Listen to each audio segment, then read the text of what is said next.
Welcome to the Chefofx podcast. About how do people feel about doing this generally? Like, does this like add like being? Just keep talking anyway. Does this like add like a certain amount of pressure? Would you say to people? What do people report back to you about how they felt about their conversations It's been so and different. experience? It's been so different in different periods that it wouldn't be accurate to. So let me give you an example. At one point, actually, I am gonna headphone that. At one point, the way that I would do this is I remember that, like, first of all, when I started the podcast, right, I had been in jail for 14 months for carjacking, right? I got out, I was living in a halfway house. Okay. I had an iPhone, and the guy who sat next to me when we ate dinner, he was this little Asian kid. We were like surrounded by dudes who were fully tatted up, like chicks who just finished doing meth. Like, we were in an environment that was like very counterculture, to say the least. Okay. And we just put an iPhone on the table and we just talk about our day. So it was more like a therapy thing. I see. But because we were who we were, it was like our day was, oh, we went to an AA meeting. Oh, we like got our bus pass from the place. We weren't living like normal 9-to-5 lives. So that's why it was interesting. So then I got into the community college circuit. Okay. So I thought, okay, I'm not going to get a story about somebody robbing a liquor store from any of the community college students. So the appeal kind of switches more toward what were my original interests, which are more philosophical. I see. So in those situations, the comfort, because that's kind of the beginning of it, was how do people feel, right? When they do a podcast. Well, the thing is, there's been like what 5 different. Starting with? Yeah, there's been like 5 different Chefofx podcasts. So let me go through them. There was the criminally insane one. There's the community college one that's somewhat philosophical. Then there's kind of like the tail end of it that I think was philosophical with good audio. Because before it was like hella hissing and shit like that. So in that sense, if you can hear that it's not really professionally done, you're not intimidated. If it sounds good, then it's like, oh, maybe this is a real thing. Then when I came to Davis, it was just whoever was around. So the first podcast that I did was this fucking crazy story where I had just moved in to my dome. This was back in July. Okay. And I had a roommate. I didn't really know my roommate too well. We had only spent a week together by the time I did a podcast with someone. Okay. But what happened was my roommate sent me a text saying, hey, I'm bringing a friend over tonight. So I said, okay. And she used to work all day. So, tonight could be after 11. And, but around maybe 6, maybe 8 p.m., there's a knock on the door. And then I just hear the buttons being pressed, which is like how you unlock it. And this little girl. How you unlock the door? Yeah, we have like a combination attached to that dome. So we have one here too. Okay. So she knew the combination. The person who walked in wasn't my roommate. It was this guest. Okay. So I was like, oh, hey, hi. You must be, the person. And she's like, oh, yeah, I'm just going to get settled in. And then I looked from left to right, and I was like, wait a minute, where's my roommate at? You came here by yourself? You knew the combination by yourself? And she's like, oh, yeah, I'm just going to hook up to the Wi-Fi and chill here. And I was getting ready to go for a jog. So I was like, fuck, man. All right, well, it is what it is. Let me just go for my jog. And at the time, I was still drinking my food. So it's not like I had anything to offer. I see. Do you want some tap water? Do you want the fucking Wi-Fi code? So anyhow, I go on my jog and I'm thinking, what am I going to do? I'm stuck with this person for like 3 hours. Now, she's kind of hot. Okay. So I come back and I'm like, hey, I've been doing these shitty little podcasts from time to time. I'm going to go do a sound test anyway, which was true because at the time I was recording music and I didn't know where I can do it. So I did it in the yurt and I did it in one of the office areas. Yurt's way better, obviously. Now that I know what I know, I should have known that. But anyhow, I wanted to do a sound test in this office area. So I said, hey, why don't you just come with me just do the test. I mean, you have nothing to do anyway, and we're just going to be kicking it here until your real friend comes.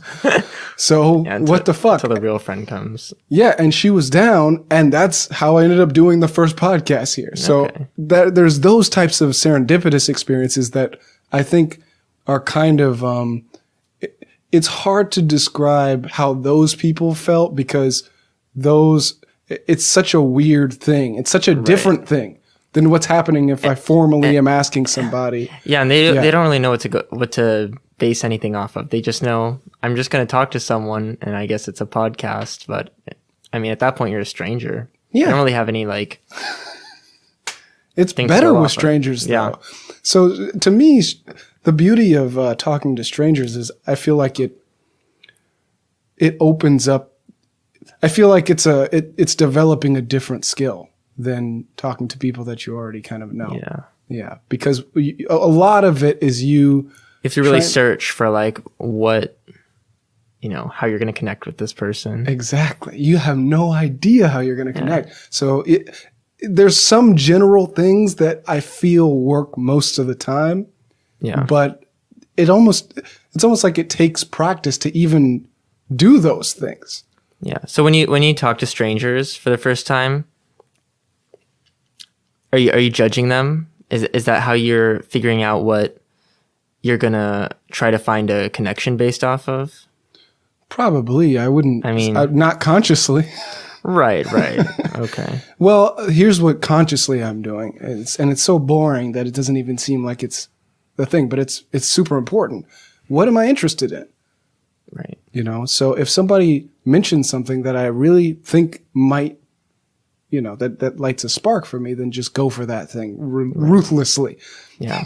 I mean, you should just talk about what you're interested in. And if they're not into it, then you can say, okay, like, peace out. And I mean, in any kind of like level of whether it's a conversation with a stranger, or even with like an acquaintance, it's like, you can get a better feel of like where that person's at, and maybe you can say like, all right, I'll just leave it there. I'll just go, do my thing that I want to do.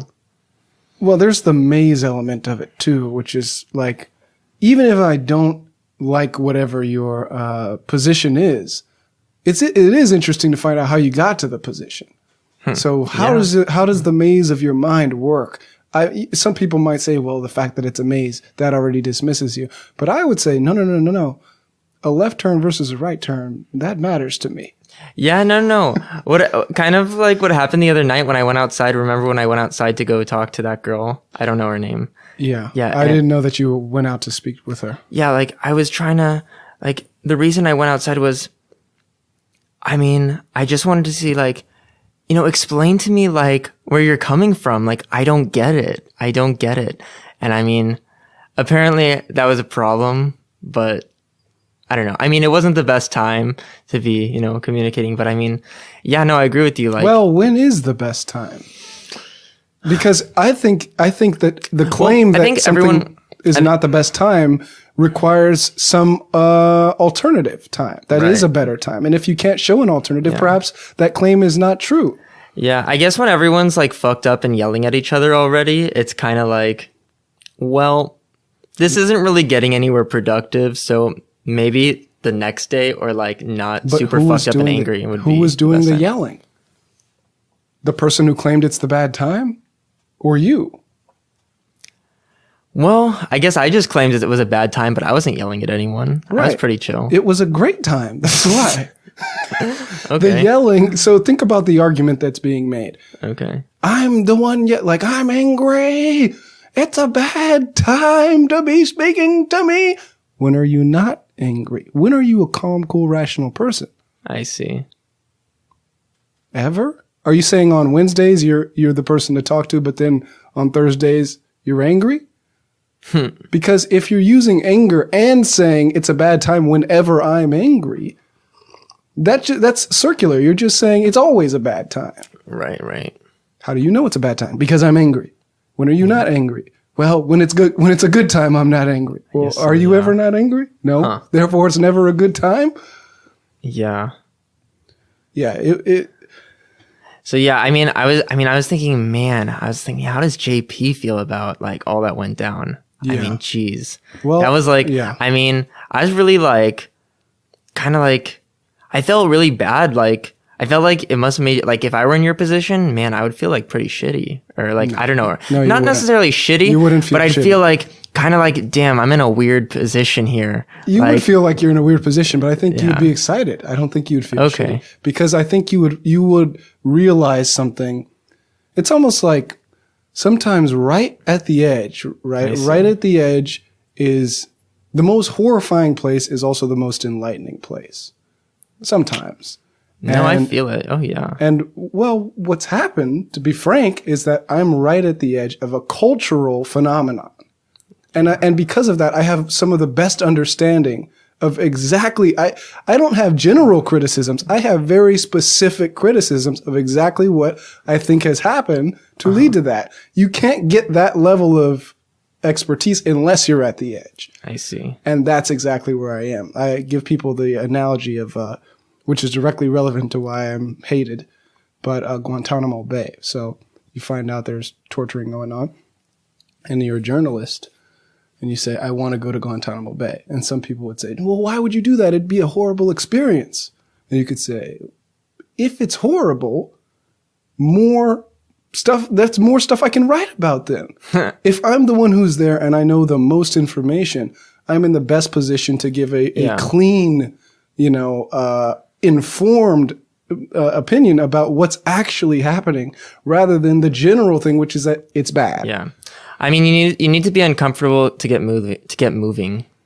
I mean, if it's hot, it'll get you, you're going to look for a comfortable place, but you don't want to get it to be so hot that you get burned and get fried and you can't recover from it. Yeah. But yeah, you want that pain that's just enough that it like fucks you up and pushes you forward, but that you're also able to deal with and recover from long term. Yeah. Well, everyone has a different tolerance level. And I have an unusually high tolerance level because of a number of things that I've already been through. So for me, I don't even feel like it's warm. But from the outside position, it seems like I'm getting burned. Yeah. But it's like, well, what's really happening at the end of the day? What's really scary? Yeah. You want me to summarize it for you so you know why I'm not getting burned? Right. At the end of the day, I'm a black dude who has neighbors who don't like me. That's true for almost every black dude. No matter what you do, no matter where you go, right? Now, after that's off the table, cool. That's the situation. That's what you're supposed to be horrified about. Okay. Now, why are they mad at you? It's based in fallacious thinking. Now, that's the general thing. If we don't want to end up in the same situation we were in on Wednesday, then I won't go into any detail. But I'm coming, the conclusion that it's in fallacious thinking is based on premises that are based on experiences and facts that I have collected since I've been here in July. So if you want to, we're going to be having a rational conversation about me defending the claim. The reason why I'm hated is based in fallacious thinking, right? That's different than what you're going to experience if you speak to people who don't like me. What you're going to well, you did experience it. Anger instead of argument. Right. Why? Because it works. Yeah. It works. Even with philosophers, it works because we all second guess ourselves and we say, wait a minute, this person's so angry, they must have something to say. Right. I'll wait till next time to hear them out. But if you've been here since July, you realize there is no next time. That is the argument. I'm offended is powerful in certain places. Unfortunately, people that have more understanding of an argument or a problem, let's say an issue, a problem. Yeah. They're more likely to say, well, it's complicated. I don't know. Like, I can't like give a really strong position. Like, say you're in a class and, the professor presents a problem that it needs to be solved. I notice the people that say, usually when someone says this is a complicated situation, it's hard. And for these reasons, those tend for to be these reasons. Yeah. Those exactly. tend to be the most thoughtful people. The people that are like, oh, it's obvious. It's this. That makes sense. It's usually a very shallow, like, way of thinking, or I shouldn't say shallow, but it's not as well thought out as it could be. Right. I mean, why is this a problem? Problems are really hard to solve. I mean, there's so many problems and people just say, if you did this and this, boom, it would be fixed. But I mean, I think I have an inclination that if that was really true, it wouldn't be a problem. They're usually more complicated. And well, it definitely involves nuance, this issue, because at its base, so for me, one of the interesting things is my experience versus things that I've heard. So when I left high school, I went to live in Alabama for 3 years. Okay. Most of the time I didn't have problems, but there's a few funny things that popped up. For instance, it's a conservative culture. I had a girlfriend. I would visit my girlfriend in the dorms. Did you, were you in the city or were you in I was out in a rural area? Yeah, okay. Rural area. It was Tuskegee, Alabama. Okay. And I would visit my girlfriend in the dorms. And one of the times when I was walking out, the RA stopped me and said, "Hey, who did you visit? Because we're going to charge them a fine." And I said, "Fine for what?" And he said, "Well, there's not supposed to be any men in the dorms." So, and I said, "Well, that's ridiculous. I'm not going to tell you then." And they said, "Well, if you don't, then, something about it, we're going to get you in some way." And I thought, yeah, this is one of those situations where it's only a problem because I'm here. It's not really, it's a cultural difference that I didn't have much of a respect for, and now I have to pay the price for that, right? Okay. Similar thing happened when I tried to start a robotics team. A big part of the culture there is that you're supposed to kind of come of age first before you take over in any leadership position. I didn't join a fraternity, therefore I shouldn't be founding anything from their perspective.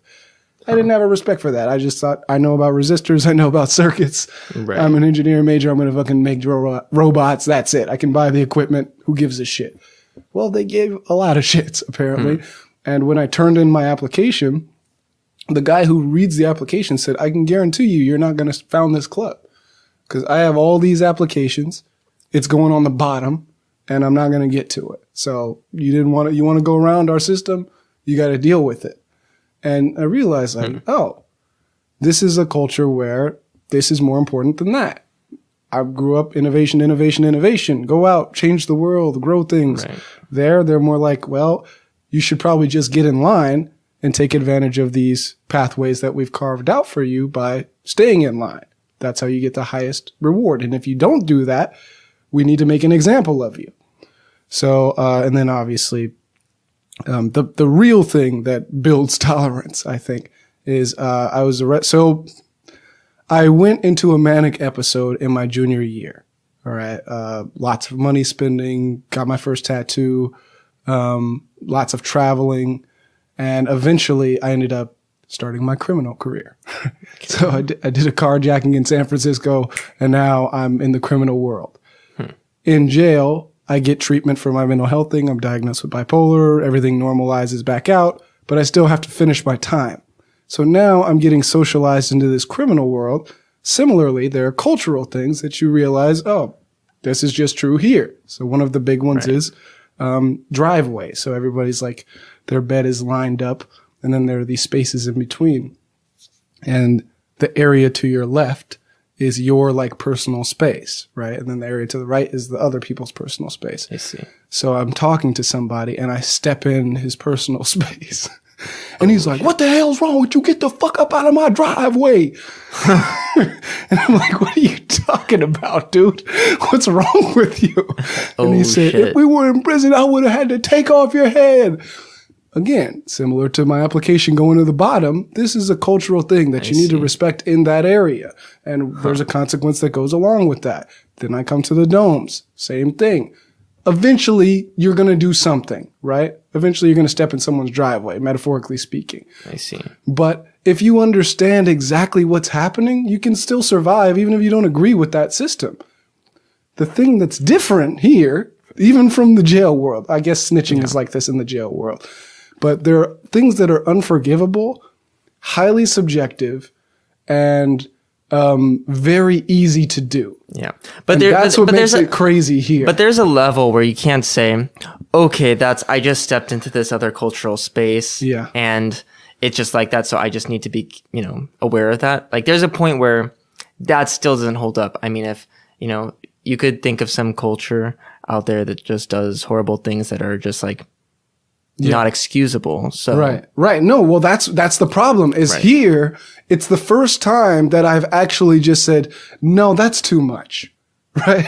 And it wasn't even an aggressive no, that's too much. It was a passive no, that's too much. Okay, so that's what got me in trouble.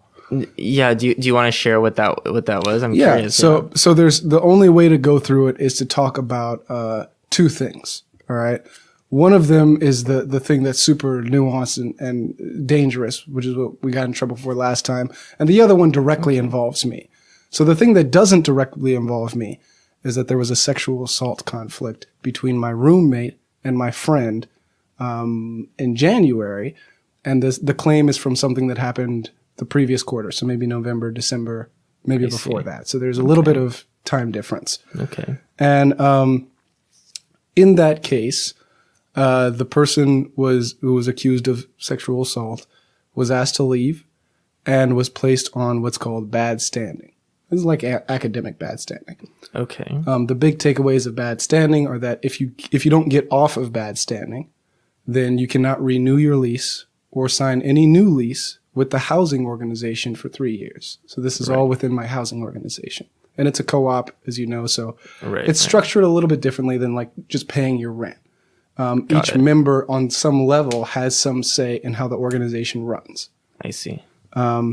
Different parts of the organization, the highest, or what seems to be the highest, is the board, which have representatives from each housing group, and they make the big decisions. Then there are the staff who are kind of hired by the board. A lot of them are ex-members of the other co-ops. They do some kind of administrative responsibilities. Then there's committee members and committee leaders, and they kind of manage things like a garden committee or maintenance committee. And then there are regular members like myself who just live here. We do like cook nights, work parties, and pay our rent, right? So anyhow, there was a sexual assault conflict. Okay. And I learned about bad standing through the sexual assault conflict. This policy that if you are accused of sexual abuse or sexual assault, you're automatically placed on this list. And now suddenly you're leasing, the possibilities for your future leasing change. All right. So I see. Before you could renew, now you can't for 3 years. So it's just if there's any accusation that happens, or is that correct, or? That is what I still don't know. I don't know how much detail the accusation has to be in order to get you on the bad standing list. I don't know that. And it seems hard to investigate that because you either would have to ask the people who have done it, ask the staff who've heard it out, or do it. So it's extremely interesting. Okay. But I don't know.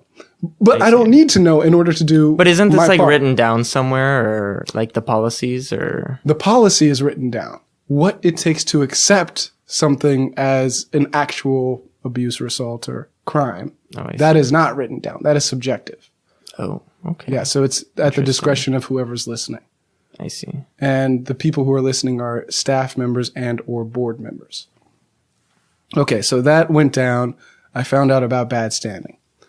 Then, similar to you, I thought, well, what are the, like, do we know, is it possible for someone to know if there's a false accusation, given this process that we have? Or what is the process that we have? Do we even have a process, right? Is it possible that we have false positives and false negatives, as you would expect in most things, like in medicine, right? If I give you this, there's some percentage that it'll work and some percentage that it won't. Right. But this is just basic statistics. And I realized, well, since I can't know what anybody says, the next best thing is to understand how the people in the highest positions generally process information. That I can know. So what I did, which is the second part, right? Oh, and subtle thing here is that this person was accused of sexual assault. That has been interpreted by many as rape. However, rape is a sexual assault, but sexual assault is a more broad category. So like grabbing and this is the conversation that, caused all this ruckus. Well, some people don't want to admit that, but it's true. That's not the debatable piece. It's whether or not it happened. But anyhow, yeah. Got it. Okay. The point is there was a definite sexual assault conflict. Right? Okay. But it has been kind of blended into calling someone a rapist. So that's the first step. How is that so? So are people going around calling this person a rapist? Or Well, the one piece of evidence that I have is that I have been called a rape defender. I see. So that's what I mean by that. That's kind of the big conclusion of the two pieces put together. And why might someone go as far as accuse you as a rape defender? Great question. That's the second piece. So the second piece is, remember how I said, okay, it would be nice to understand how people generally process information at the highest level of my organization, because it can be a pseudo test for understanding whether or not there are false positives and false negatives coming through the pipeline. So what I did is I said, let me design a test. Let me design a test similar to an impulse control where I put something in and see what comes out. If I put in I know all the information at the beginning, I put this through the pipeline, whatever comes out, that will give me information about how they processed what I put in. I see. Okay. So I wrote a letter in which I requested to be placed on bad standing. Right. Okay. So there were kind of two functions of the letter. And by the way, but like, why did you want to be put? What did you write in this letter? What I can did show you the letter. I mean, or you can just. I mean, yeah. for the sake of time. Give me an idea. Like, yeah, I'll break it down roughly. Okay. So the first thing is I want to be placed in bad standing. Okay.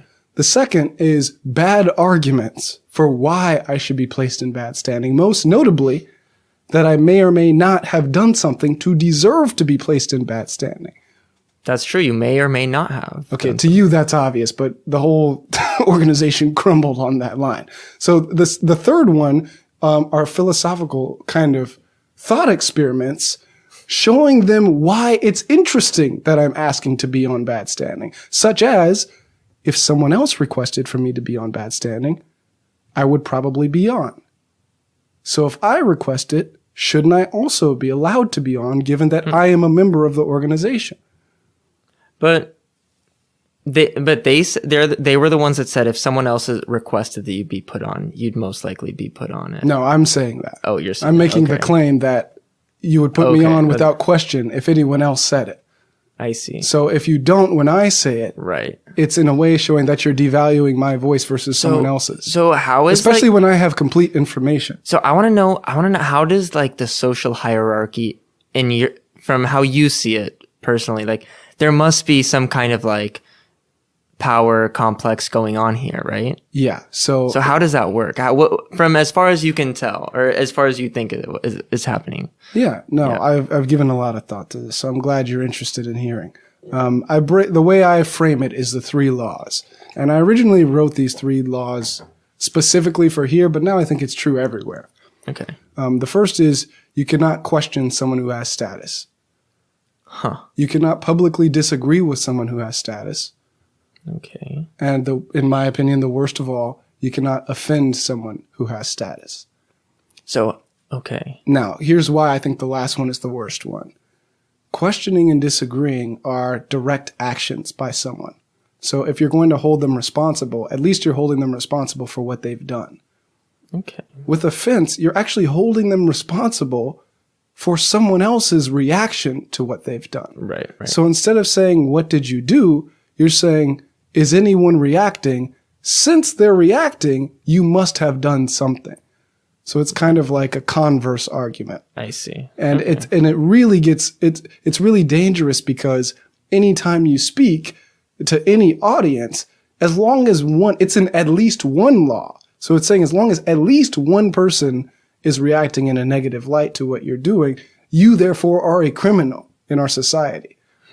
And it just opens the door for anyone to be convicted if you don't like them, because all you would have to do is show that at least one person is angry because of something that they've done. And you don't even have to name what they've done. That's the creepiest thing about it. You could just say, they offended me. What did they do? Well, I just can't speak on it. They just offended me. And then suddenly that other person,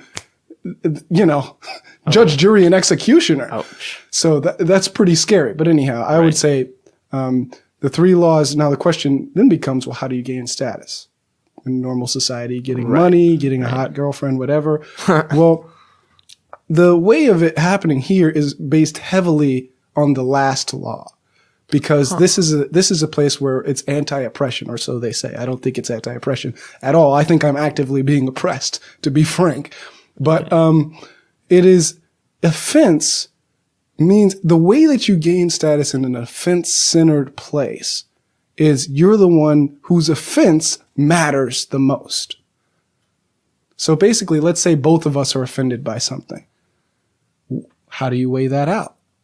If you can figure out a way for your offense to outweigh my offense, now you have the most powerful tool in that society. Because, of course, if somebody questions or disagrees, they're actively doing something that's breaking one of the rules. But offense is the overall general, I can... So are you saying it's like it's kind of a who can be the most offended? Exactly. I see. It's so sad because I'm not the first person to come to this conclusion, but I'm someone who really doesn't want that to be the case. And I have to, after all the evidence, just admit that is a serious element to all of this madness. But yeah. And what gives someone the power to legitimately, in quotation marks, be offended or more offended than someone else? You have to be a public victim. A public victim. So what does that mean? That means something bad has to happen to you and everyone has to know that bad thing happened to you. I see. Okay. Now, you want to get back to the first thing. Here's the creepy part about the two things that get you on the bad standing list. They're crimes that don't have any evidence, and they're incentivized in a victimhood culture. I see. Yeah, so that's the piece that's different from every other group. It's like, hey, no other group of people would ever want to seem like they had been assaulted. But in a culture where that gains you status, now these policies that allow for, word of mouth alone to be the central unit. I can't even speak on that. I don't know what's used, right? In order to say, hey, this person made an accusation, we're going to take it seriously. I don't know if they reject cases. I don't know. But I do know that there's an incentive for it in a victim culture. Right. And there's strong evidence that I'm in a victim culture. I see. Yeah. So. Yeah. So when I use your bathroom, I was taking a piss and, my eyes, I saw the pictures hanging there and it looked like the building of the domes, like maybe some people back in the 70s or 80s or something. I don't know that, from what I saw, people building the domes, like kind of like the start. It seems like the starts of the whole thing. Do you know anything about the history of like this space? Not much. I know it started in. And how did you come across these photos? Or were they just there when you moved? They were there when I moved in. Oh, okay. Yeah, they might have been here since it was built. Right. Maybe. That's crazy. Yeah. I mean, I don't know too much of the history. I know it started in 72. Okay. But anyhow, the thing that I did was I asked to be on bad standing. I said, please reply back to this email. And then all hell broke loose. So I sent this to the board. The board makes bad standing decisions. Some of the board members leaked that letter and sent it to the domes. They organized a secret meeting in which they voted me out of the domes, which is a slightly different punishment. What's that? But you're in a dome. We're in a dome right now. Exactly. So a lot of it is symbolic, as I found out and you're finding out. But they voted me out symbolically. Okay. And they didn't send me any documentation on what that was supposed to mean. Instead, what happened was my roommate, who was the one who was in the conflict, is on the board. So my roommate sends me a letter saying, you need to move out of this dome into another dome. And I say, why? And she copies and pastes my letter. And I said, but that's not an argument for anything. Why? Really? Yeah. Wow. And there's no reply. So the staff gets together and they say, we need to meet with you. And I say, all right, let me talk to some people. If this is about me moving, maybe I should go around and ask who's willing to live with me, etc. They said, no, you don't need any of that. So I showed up and they said, everybody wants you to leave. So are you going to leave or not? Oh, wow. So I said, leave for what? They said, well, they didn't tell me. And I said, was this voted on? Did they have quorum? They said, yeah, it was quorum. And I said, well, where are the notes? Oh, there are no notes. I said, oh, were you there? And she said, no. They said no. So I said, well, how do you know there was quorum? How do you know they even voted me out? How come there's no documentation of anything? Oh my goodness. And they said, well, several people told me. So I said, nah, that's crazy. I'm not leaving. So that's like me walking by my neighborhood and saying, excuse me, you need to leave. Why? Because we all voted on this, or I don't know. I mean, it's just, I mean, you're a student. You're a student. What does the university have any involvement in this? How does that work? Is this connected to the university? Roughly. The university wants this place gone. They wanted to bulldoze this place a long time ago, but there's some kind of a rough agreement where if they maintain enough of the bushes around here that they can stay. Huh. Okay. But it's a private. I'm pretty sure it's mostly a private organization. I see. And the university's relationship is with the organization, just as an organization, not so much as like university housing. Right. Okay. Yeah. So it's basically it's private housing. It's private housing. Yeah. Okay. So anyhow, I get no reply. So I'm actually in good standing despite all of the hubbub. And this was back in January. So months go by. Wow. And then in April, the domes get together again and they say, let's vote him into bad standing. They already voted me out. Okay. And the thing is, either you're accused of something or your housing organization can vote you in with a 2/3 vote. So yeah, they try to vote me into bad standing, and they send out an email saying, "Okay, everyone vote." And I get the email, so I'm like, I wonder if my vote counts. So we have this weird system where everyone has a veto power. So it's not like a simple majority, because if one person vetoes it, then it doesn't even count. So I veto it and I write why I'm vetoing it. And basically I gave a request in January that hasn't been replied to. So if they haven't replied, perhaps they think I should be in good standing. But this is derivative from that request. So to vote me out, I mean, literally, if I ask to be on bad standing, you say, oh, that's horrible. But then you don't put me on bad standing. And then later on, you say, let's put him on because he asked. And not that we respect his request, but we were offended by the fact that he asked. So we count the offense as a new offense. It's like, dude, that's crazy. You guys don't have one violation or one crime on me. The only thing you have is an email. And it's not even an offensive email. But anyhow, So a resident here came up to you and said, you need to leave. This was a staff member. Okay, a staff member. And you said, why? And she sent you a letter that you wrote. Okay, I see what you mean. So that was a case between my roommate and I. Okay, so your roommate's a resident student, yeah. I suppose, student, right? Right. Okay, so the student resident says you need to move out. Yeah. And you say why, and they send you something that you wrote without anything else. Right. Huh. That's just the tip of the iceberg. Isn't that a problem? I mean, how should that be dealt with? I mean, that can't be. Seems very problematic. Yeah, it is problematic. And the center of it is that these games are cute, but food, water, and housing are very important. Yeah, you shouldn't be able to mess with someone else's housing, right? Especially with bad arguments. But because of the way things kind of developed around here, what's more important is your status, not what you have to say. Okay, so is this university property, or do you know? I think so. It is, okay.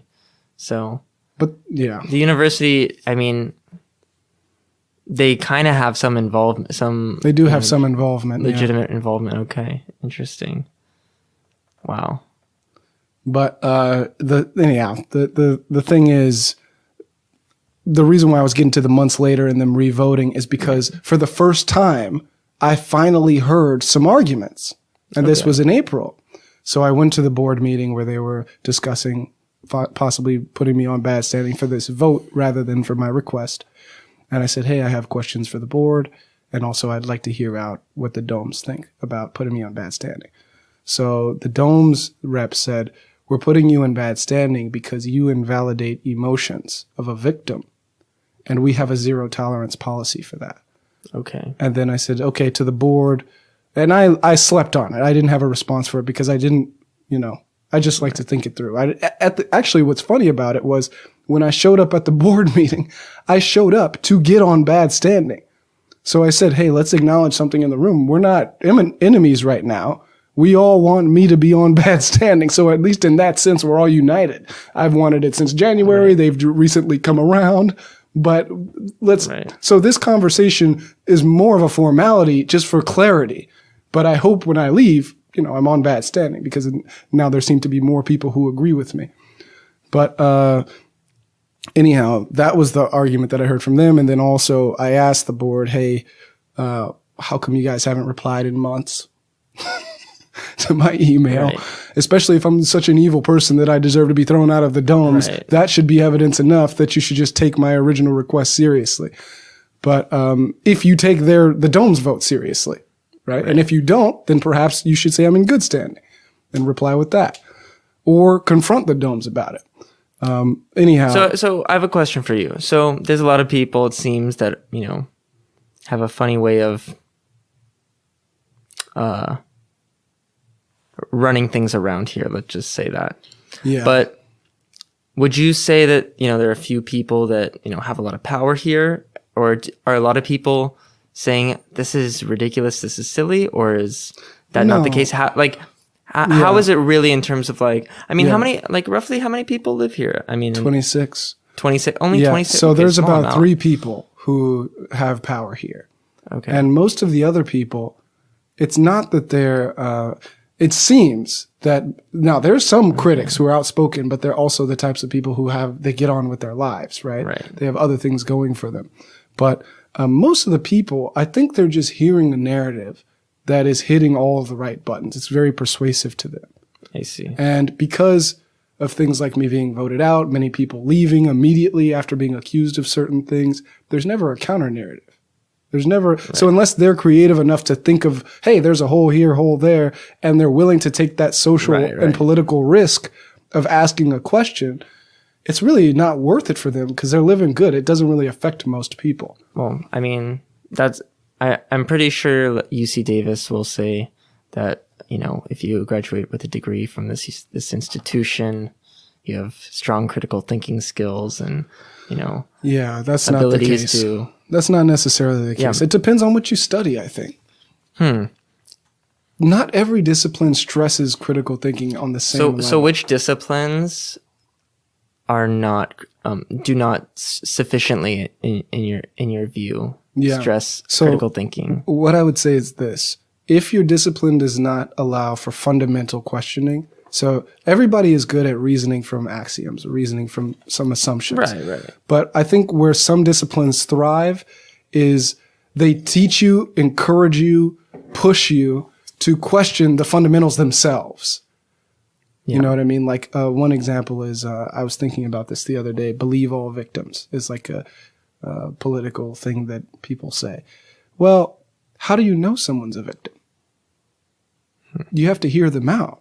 Right? You have to have some process. Like if someone lies and claims they're a victim, how do you parse that person from someone who's actually a victim? If you start with the belief, really what it would translate to is believe all people who claim to be victims. But that's not a good strategy. As soon as you can translate that, you realize that's not a good strategy.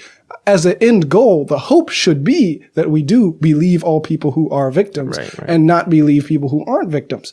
But to act as if we have this 100% record, or it's even possible to get that, it's silly. But if you were to say that in a classroom, in certain classrooms, that, well, you don't really know who is a victim until you hear them out. So really it should be more like, we hope to believe all victims. We hope to be able to distinguish between someone who is a true victim and someone who's a bad actor. That actually wouldn't be allowed that would lose you a letter grade on a paper in certain classes. Right. Your actual stance, rather than your ability to reason. Yeah, that's true. It's your stance itself that's rewarded in certain situations. So the professors must be in this line of thinking as well. They have to be, and and that's true for here's what's obvious. That's true for every science. Every Yeah. few centuries we turn over something that we realize was some kind of ideological thing rather than based on the facts, right? Right. And the hope is that you continually improve. But for some disciplines, it's been those same bad axioms. Like they don't even encourage their students to question those axioms. You're Right. rewarded for demonstrating Yeah. that you have I think accepted I them think as true. I think anything that frowns upon questioning of the thing itself is really a problem. I mean, I think I study philosophy, as you know. I mean, I think people want to say, yeah, question why we're even doing this. Yeah, that's a good idea. Here's the thing that like question how, like, why you even want to do this. And a lot of times I think, this isn't at this, for this particular thing, this is not practical to me. And for a lot of things it is. So I think that's important. Well, it sucks to question things. It sucks to actually. It's hard, yeah. Because you end up running into situations where you're the most hated person, where you're somehow some kind of a demon.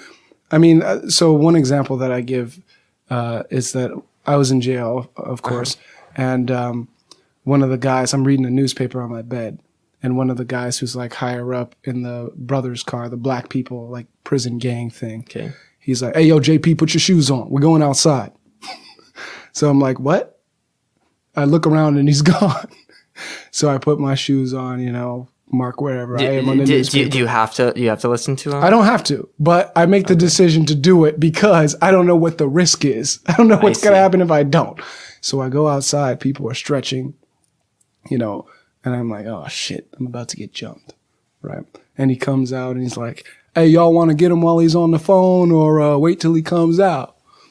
And then I realize it's not about me. There's some other guy who's on the phone, right? That probably going to jump him. So I ask, what did he do? And nobody answers me. I ask it loudly the second time. Nobody answers me. So I start going up to people as individuals like, hey, what did this guy do? I mean, I know he's about to get his ass beat, this is how it is. But I mean, I just out of my own curiosity, what the fuck did he do that got everybody so upset? Because I had been there for 3 months. I didn't get one person upset. This guy was only there for like 2 days. So I finally go up to the guy who asked me to put my shoes on. And he said, he disrespected our program. And I said, well, what is that supposed to mean? And he didn't answer. Anyhow, long story short, he ended up getting his ass beat. But I was like, listen, Ouch. I don't have any problems with this guy. But I tell that story just to say, like, listen, I question things. Right. Like, even if I'm in a situation where I might get my ass beat by 14 dudes in a fucking jail and bleed to death, I'm still gonna ask because that's who I am. Like, listen, what happened? I want to know. I don't give a fuck that nobody wants to tell me. I still want to know. Yeah. So for certain people, and I think when you have to question these things and you feel that draw to do that, definitely. You have to come up with some kind of theory or some kind of self-understanding of like evil and like how bad people are and how bad we are as individuals and as groups.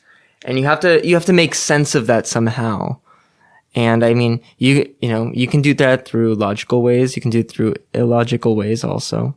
But drugs. I mean, I would say that's more of you're dissociating. You're like, I'm going to take a break from thinking about that for as long as you can. Yeah. So. But by the way, one interesting thing about that is it gets back to that heated conversation. Right. The reason was he disrespected our program. Yeah. That's a categorical thing. There's a lot of things you can do, right? Same reasoning is used in the sexual assault thing. I see.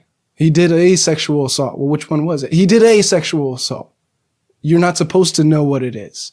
Right. All you need to know is that it was something that we all agree upon is bad. Okay, right. Yeah, and it's kind of like, well, sometimes when you hear the details, you think, no, I actually disagree with that. I don't think this is a just punishment for that thing. Right. But if you rob me of the opportunity to know, then I don't get to make that decision. And the problem was, I mean, a lot of people were saying, well, okay, he did a sexual assault. Well, what did he do? And then it's like, the answer is, well, we're not going to say basically. Well, that's dangerous because then- people well, might assume okay, rape, in which okay. case... Well, I wouldn't say it's necessarily dangerous yet until then someone said, well, what's your definition of sexual assault? And then the answer is, all you people always want definitions. Yeah, because it's they like- help you think clearly. It's like, well, yeah, we need to know what we're talking about here. I mean, because if you could say grabbing it- ass it- is sexual assault. right, If and then we if can I say have- that's obviously, you know, terrible and, you know, But you know, to be thrown from your unavoidable. home? I mean, I'm not going to That's the comment. problem. on this. The problem is you can't treat everything in the category as the worst thing. Right. There's got to Of be some course. variation of punishment. Because it can course. be overstepping too. What if we throw him in prison for pulling his dick out on a bus? You know? There's a lot of ways you can handle that. So I want to ask you. So kind of going back, we were talking about you know, ways to understand evil, and then we were talking about drugs and saying, well, that's a way to dissociate from it and like forget about it. Well, I don't really think there is evil. Okay. Yeah. Well, what is evil? Yeah, I don't really think What it's is a what thing. is evil that you don't think it is a thing? I guess that's well, You think we're all just kind of fucked up, and that's just like how it is? Is that what you're trying to say? well, there's a reason why you do everything you do. Okay. Yeah, Well, and you can of course. you can train yourself to get in good patterns, and the lack of that Right. training will lead you to the default. But the I default think- is usually bad. But I think we could say it at a certain level. If people don't, I mean, you have to train yourself to like get out of certain patterns. Yeah. Of you know, and if you don't, well, you know, you can be a little shit, and you know, people aren't going to put up with that. Yeah. So Well, being a social being is a form of training, though, and it's course, passive. Just being in a space where people are Right. giving you these little micro rewards and punishments for your right. behaviors. So tell me about is that your only tattoo? Do you have other tattoos? That one right there. I have one on the inside. Okay. Yeah, but this one is the first one. This was the first, and you said this is when you went into Yeah, this was- a manic stage. Yeah, I got this in Berkeley during the manic episode. But the design was I'm glad I picked the design. Yeah. Yeah, so this was one of the old comics, one of the first ones. I started the graphic stuff, Chefofx comics, Right. in 2015. So I got the tattoo back then, but it was like one of the comics I hadn't posted yet. Right. Yeah, and it's kind of like going from the inside out. Right. It's kind of like hierarchy thinking, like competing was a Yeah. big thing for me when I was a kid, obsession with competition.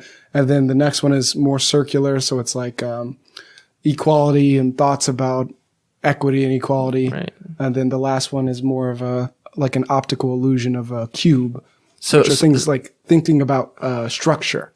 So what's the manic stage like? You're just fucking Yeah. high. You just feel good. Yeah, you feel really good, and you have impulses to do things that you wouldn't normally do. Like everything just it's like, yeah, that makes sense. Okay, I'm gonna do Yeah, that. It's like, everything I better makes do it sense. right now, right? Yeah. It's like, yeah, like what's your have you done a lot of drugs? Have you done a No. lot of drinking? All these I'm at my drinking height right now, and I had 4 shots of tequila last night. that's Okay. my height. So I don't know if Yeah. that's impressive or embarrassing. Yeah. But no, I Because wasn't. no, I feel like when people take drugs, you know, there is like a sense. Wait, I gotta do it right now. Wait, I need to talk to that person. I need to talk to them right now. Yeah, it's like it's that. no, it's not like it's like there's not really that thought. You know what? I can talk to them tomorrow. I don't need to talk to them right now. You know, it's like you have to train yourself to be like, all right, I'm on drugs. I'm or whatever. You know, just you can talk to them tomorrow. You can figure it out. But yeah, you've never taken any like psychedelics or anything No like that. psychedelics. And now I'm out of the game because I've had psychotic experiences. right. So now it's dangerous to take psychedelics. And probably Could be. like if you're taking medication or anything, like you don't Yeah, wanna mix with that. but my shrink. So I'm on UC SHIP, and I have a psychiatrist at the school. And randomly, the last time I visited her, she said, "Oh yeah, and if you're ever gonna do like shrooms or anything, just go off the medication for 4 days." Okay. And I said, "All right." but I didn't ask about shrooms. I was talking about, some other thing.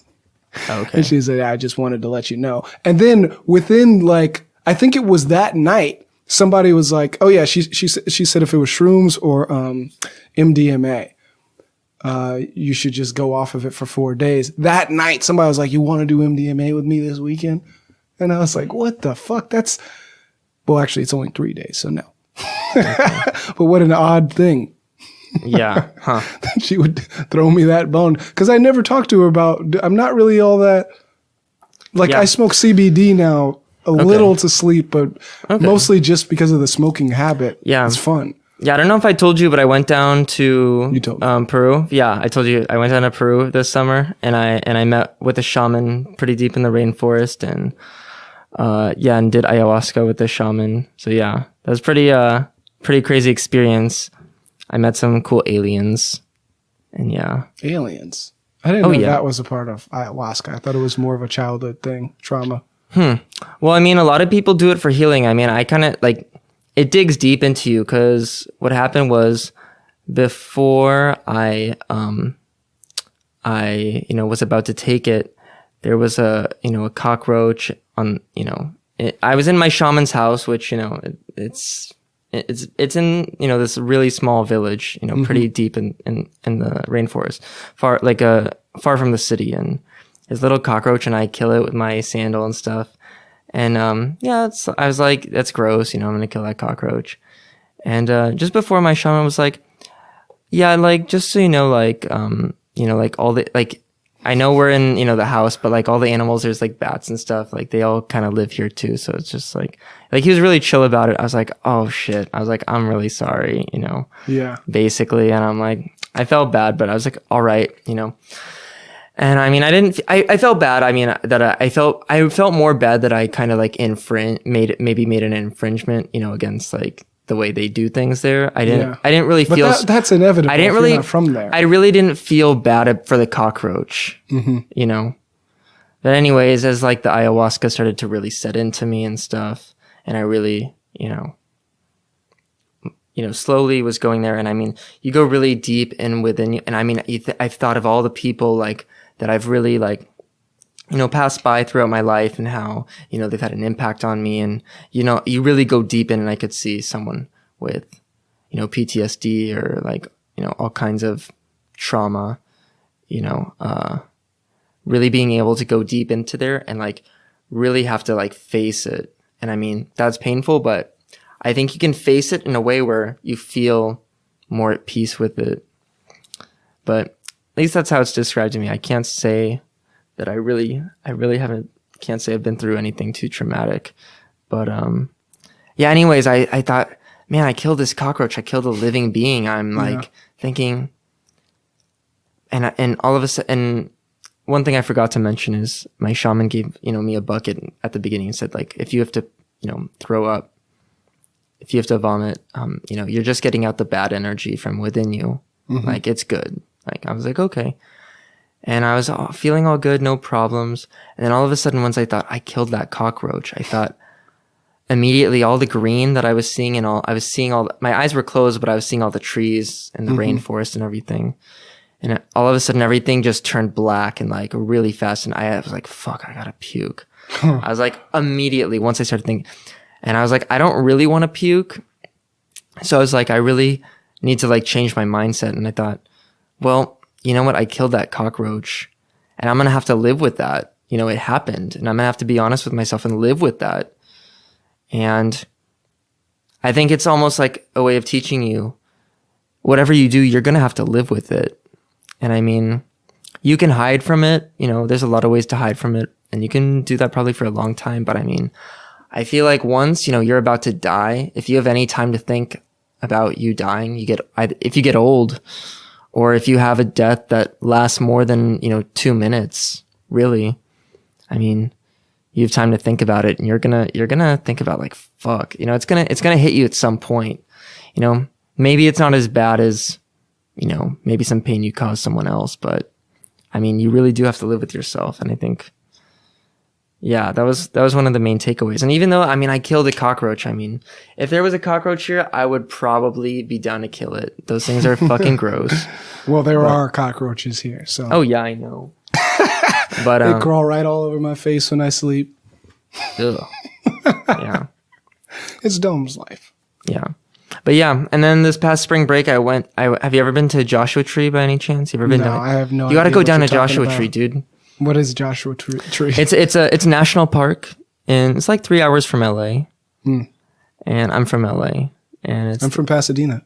Yeah, okay, yeah, you're from Pasadena. Yeah, you know, like if you just get on the 210 and take it out, like not like out, you know, of LA, like you go like towards Arcadia, you just go out.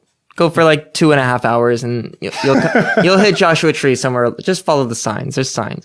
Anyways, but yeah, it's just desert, you know. You know what the Joshua trees are? Have you ever driven through the desert? Like driven to Las Vegas or anything like that? Not that I wasn't driving. So not that I remember. Okay. So like there are these like cactus trees, and I mean they're all over Southern California. I mean they're really native to that place. They don't really grow anywhere else, and they're in the desert. And I mean they look really cool. And Joshua Tree National Park, there's a lot of Joshua trees and like big rock structures. You can do a lot of rock climbing and stuff.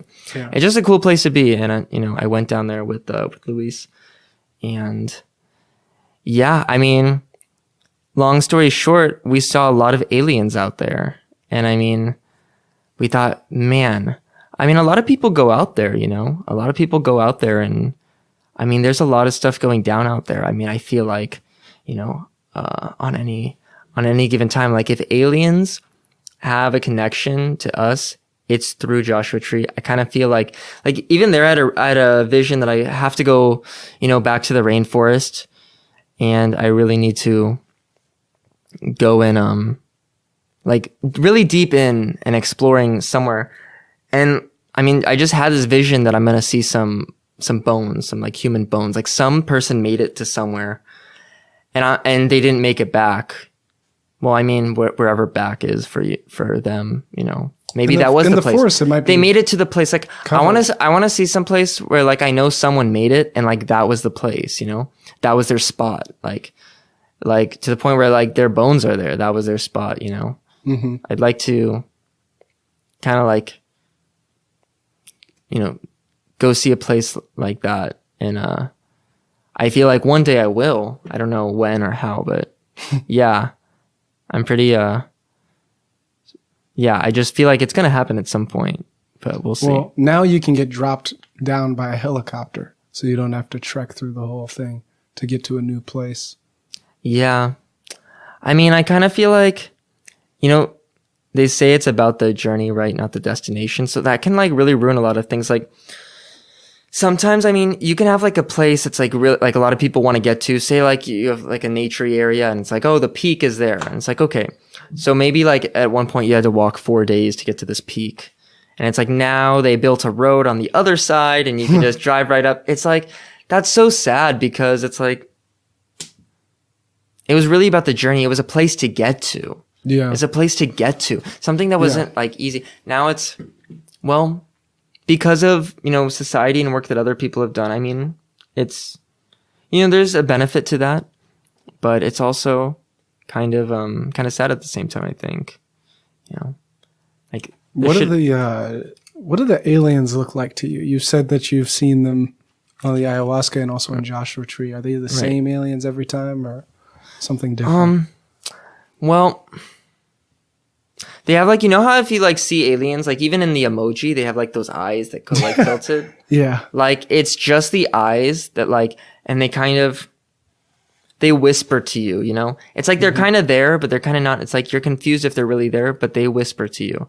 And they go down like this, like their eyes, and you can kind of feel them there, like in your head. And I feel like all animals must have this. Like it can't just be us. Like all animals, like we were talking about consciousness and how we're kind of a makeup of material and we have consciousness. So, I mean, I kind of feel like plants and rocks and, you know, other things that aren't animals, you know, they must have some kind of precursor to consciousness.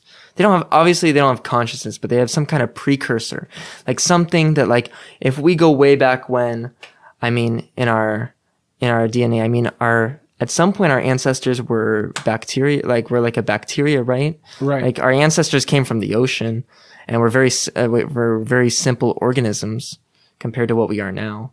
Mm-hmm. I mean, and I think we have progressed at like a certain level. And I was just reading, I love to just go read online about evolutionary biology and stuff. It's just like a fun thing to like look into. I mean, I'd like to study it, but you know, I'm just preoccupied with other fields, but it's fun to read about. And I read that the kind of how, I mean, I don't know what the proper term for it is, but you know, having a, you know, two gendered, you know, reproduction system, Mm-hmm. which, you know, we have in all animals, have in a lot of plants and stuff, I guess.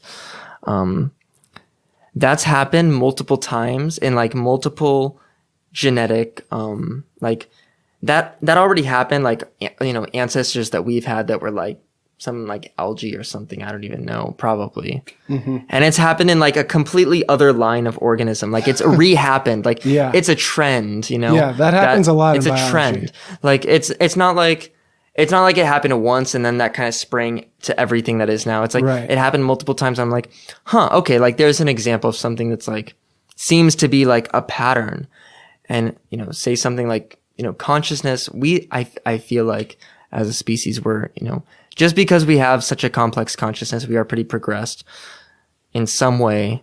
And it's like, well, where are we going to? What are we going to look like in 200,000 years? And I think that's interesting. And I think, especially with like, I've been thinking a lot about globalization and stuff, Mm-hmm. and how we had a lot of tribes and, you know, different groups, you know, throughout history. And now more and more we're kind of becoming one because of things like the internet. Yep. You can fly halfway across the world. I mean, all these things, it's crazy. And I think like, wow, well, we dominated this planet in a way. So, I mean, what's next? Who are we going to run into next? Like, what's the next thing that's like going to happen? Well, do you spend time thinking about computing? Because some would argue that it's similar to consciousness, and especially when you want to talk about like a precursor for consciousness. Yeah, I mean, I pretty much like, I'm basically this being. I just am like this being that just wants to feel good and not feel bad. And, you know, Right. You should move in.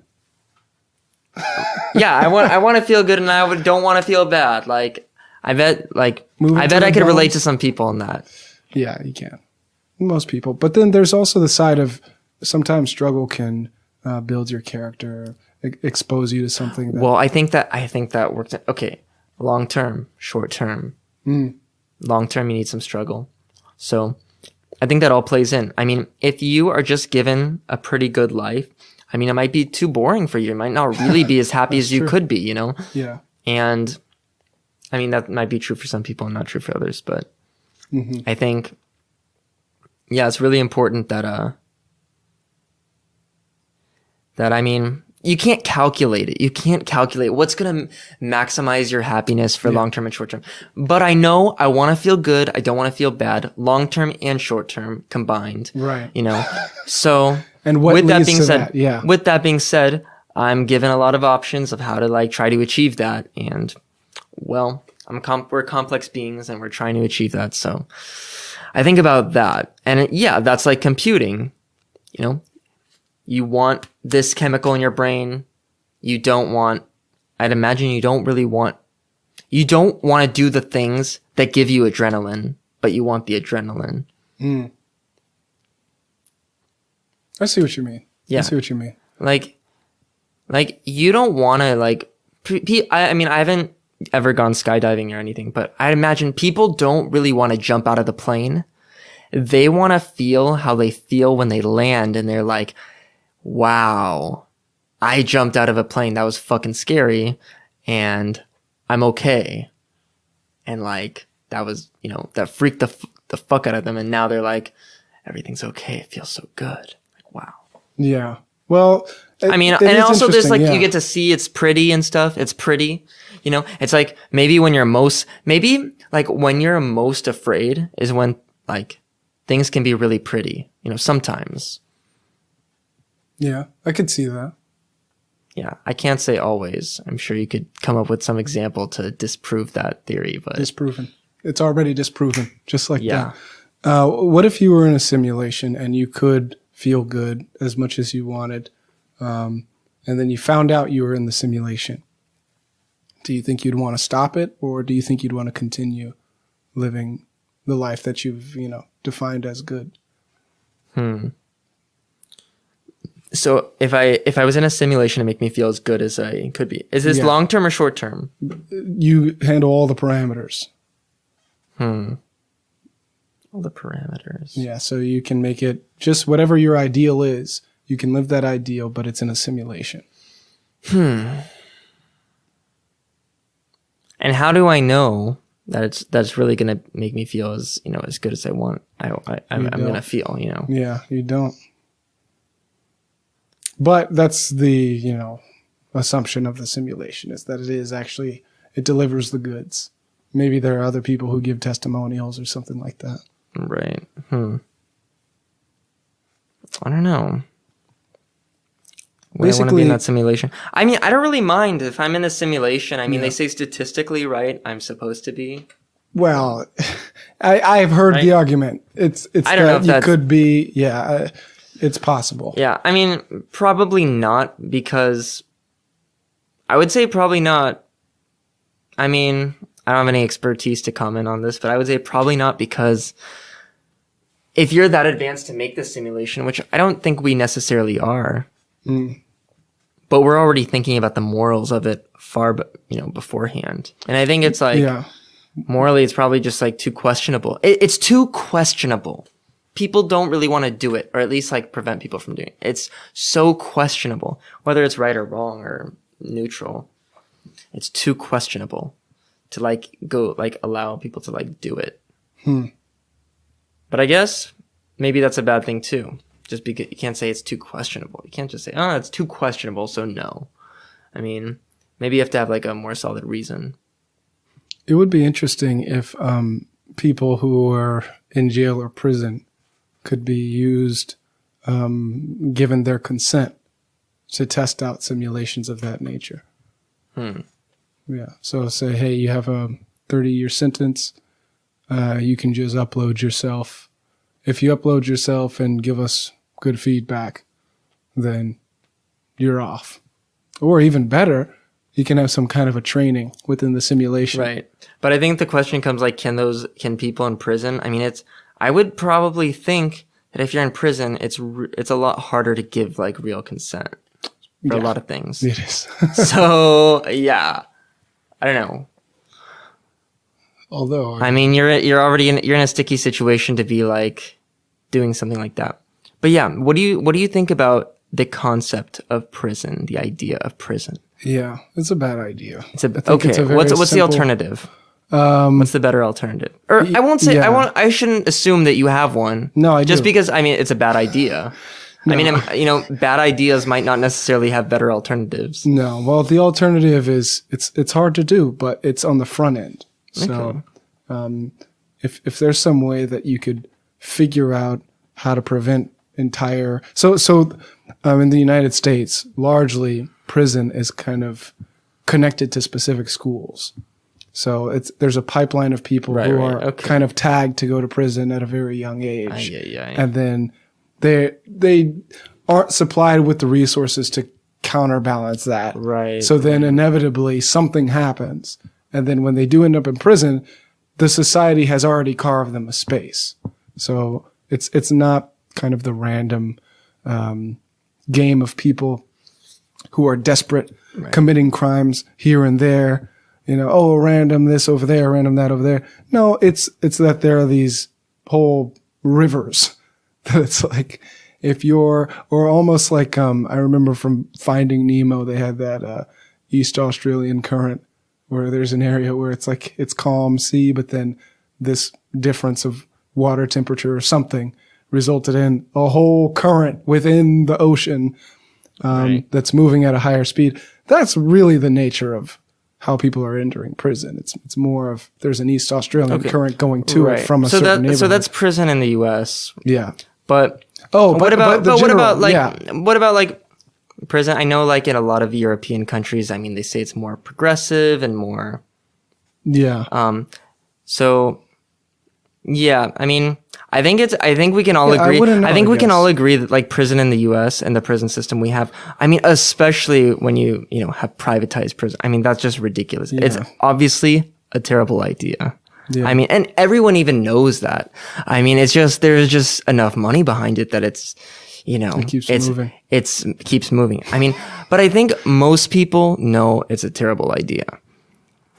So to go even a little bit deeper, what about like say, okay, like I hear like in some of these European countries, like, there's a lot of, I mean, there's like some legitimate rehabilitation that's like, actually looks like it's working to some extent.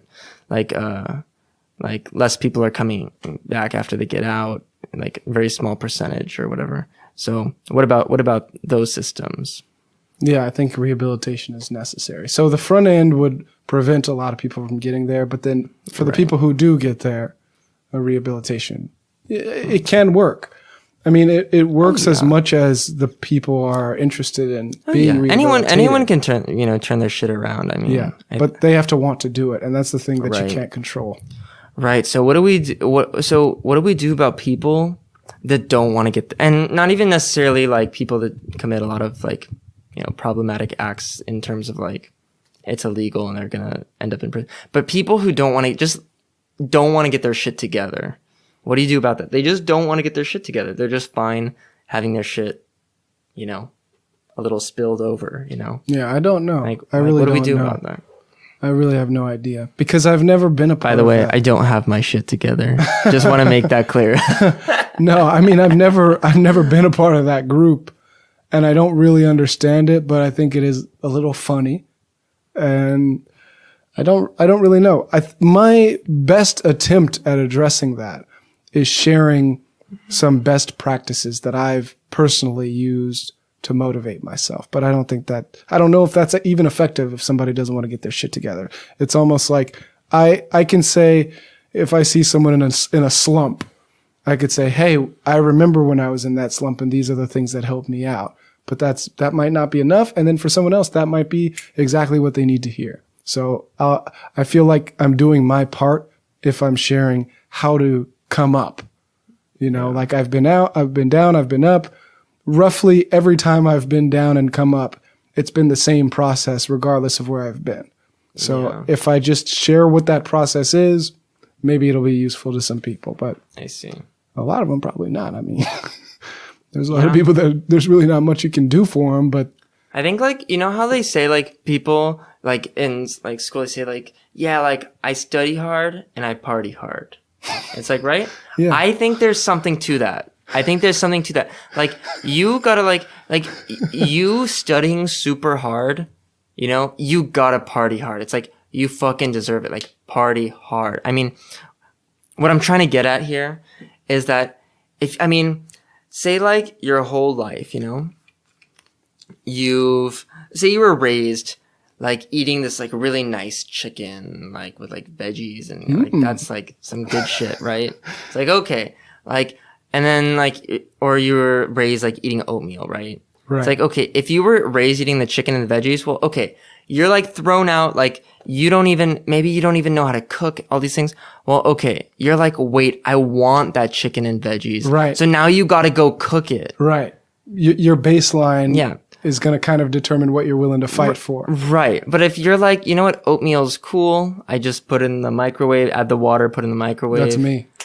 Yeah. I mean, yeah, I want to know about this. Okay. Personally, I was like, about last year, I was like, I eat food to survive and not because it's you got to run the test. If you do this, you'll find out for real whether or not you eat food to survive. Right. That's a good point. So how long have you been eating this? How long have you been drinking this, I should say? Unflavored and unsweetened. The unflavored and unsweetened, I've barely started maybe a month and a half ago. Okay. But I've been drinking food for like over a year. Okay, so what prompted you to do this? Well, I lived at this place. It was this recovery house. It was called Change Recovery. Okay. And my room it was this room where they had 2 bunk beds on each side. They had a fat dude that snored right next to me. I was on the bottom bunk to the left. And then they had the white dude who worked at the mechanic shop on the top bunk. And then the other white dude who, I don't even know what he did, was on the other. He was in construction. And I would go to community college every day. And the food was hella expensive. And then I'd come home right before. Is this a lot cheaper?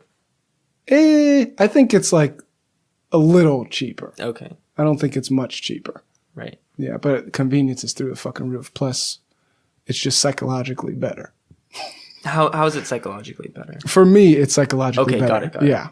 So, I could see it. anyhow, I didn't have any time because when I would come home, I had to do like 1 chore per day. So I'd like clean the bathroom or sweep the floor, and I had to be finished by 10 p.m. And my last class was like, I'd finish and then get on the bus and get off at 9:30, do some pull-ups in the park, and then run home and drink my food. So that was kind of the benefit of it, is that I can prepare it just by adding water.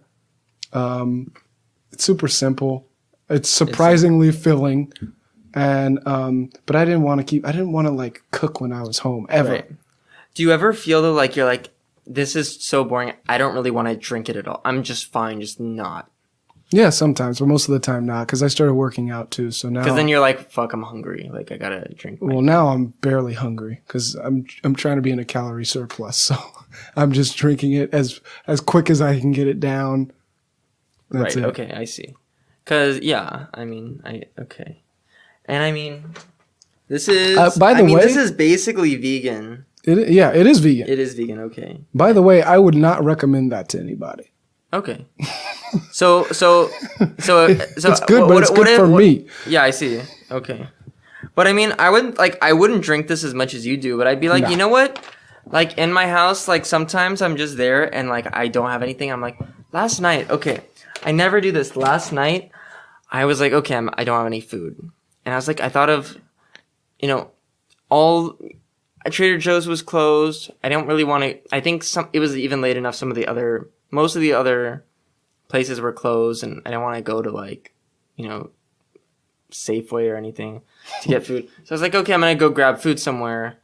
And I was like, I don't want to go spend all the restaurants that I eat at. Mm-hmm. I mean, either they're like, I didn't want to spend the money, or, I wasn't feeling it. I didn't want to go that far. I was like, there's this like Panda Express right here. And I haven't eaten that in probably like 2 or 3 years. Where is that? There's like up the way, like up the freeway here, you like get off. Okay. Okay. Yeah, I was like, I haven't eaten this shit probably in like 2 or 3 years. Maybe like 2 years, maybe like a year and a half or something. I don't know.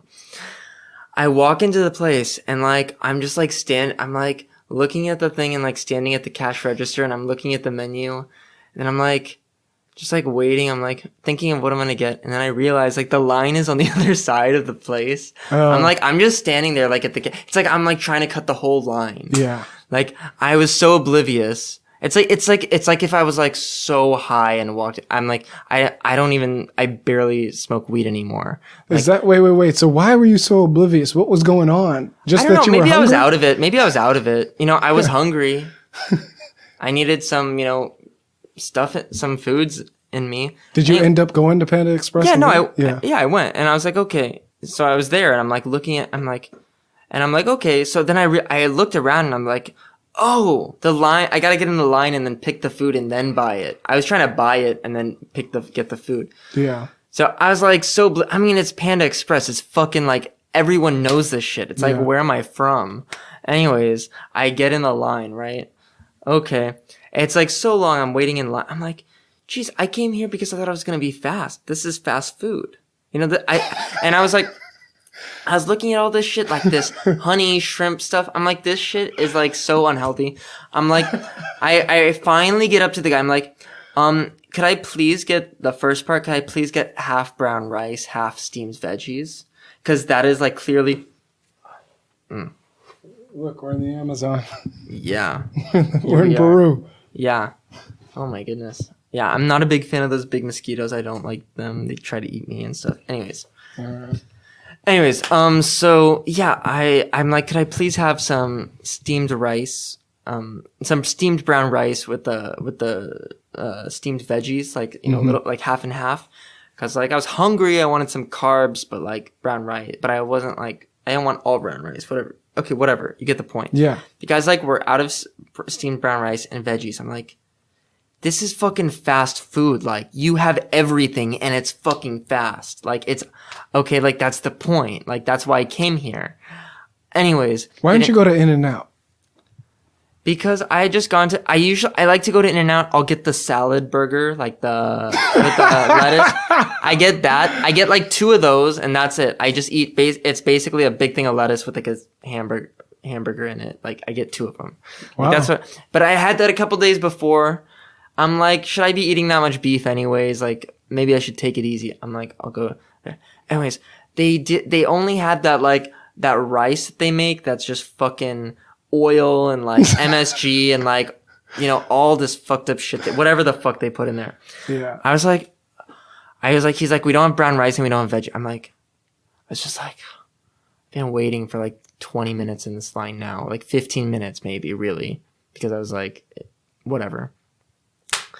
I'm like, I'm not going to go anywhere else. I'm starving. Like, I'm like, really need some food. I'm like. So what'd you get? So I was like, okay. I was like, just give me that rice with all the fucking high fructose corn syrup bullshit. Fructose rice. Fructose rice. Give me that shit. And then I was like, I wanted to get the eggplant and tofu. Like, that looked good. That's usually good. They're out of that too. I'm like, are you serious? I'm like, I walk around, I'm like, yo, everything is gone here. There's like a few options. The only thing that they're overstocked with at Panda Express is the orange chicken.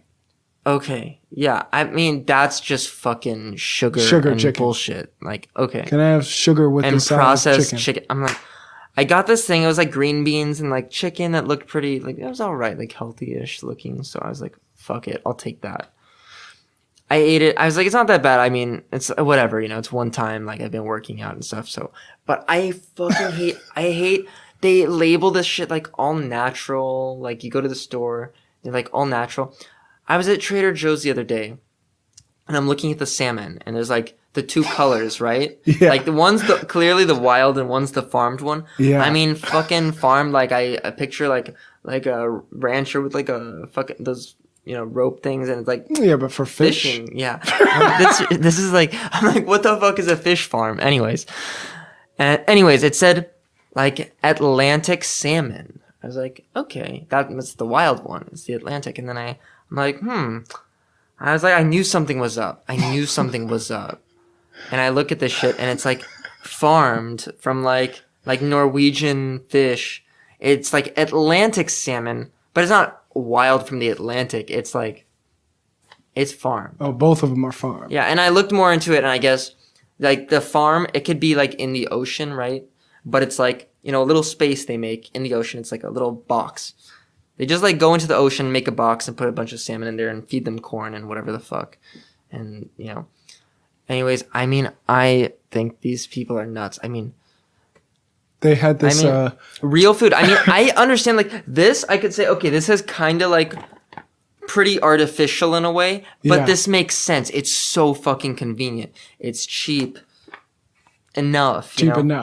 Enough. It's convenient. It's not that unhealthy. I mean, you've got your fats, proteins, complex carbs. I mean, all the vitamins and whatever. I mean, it's like, okay, that makes sense, you know? It's like fake, but like for all the right reasons. There was this guy who, so one of the things we do here is we have communal meals.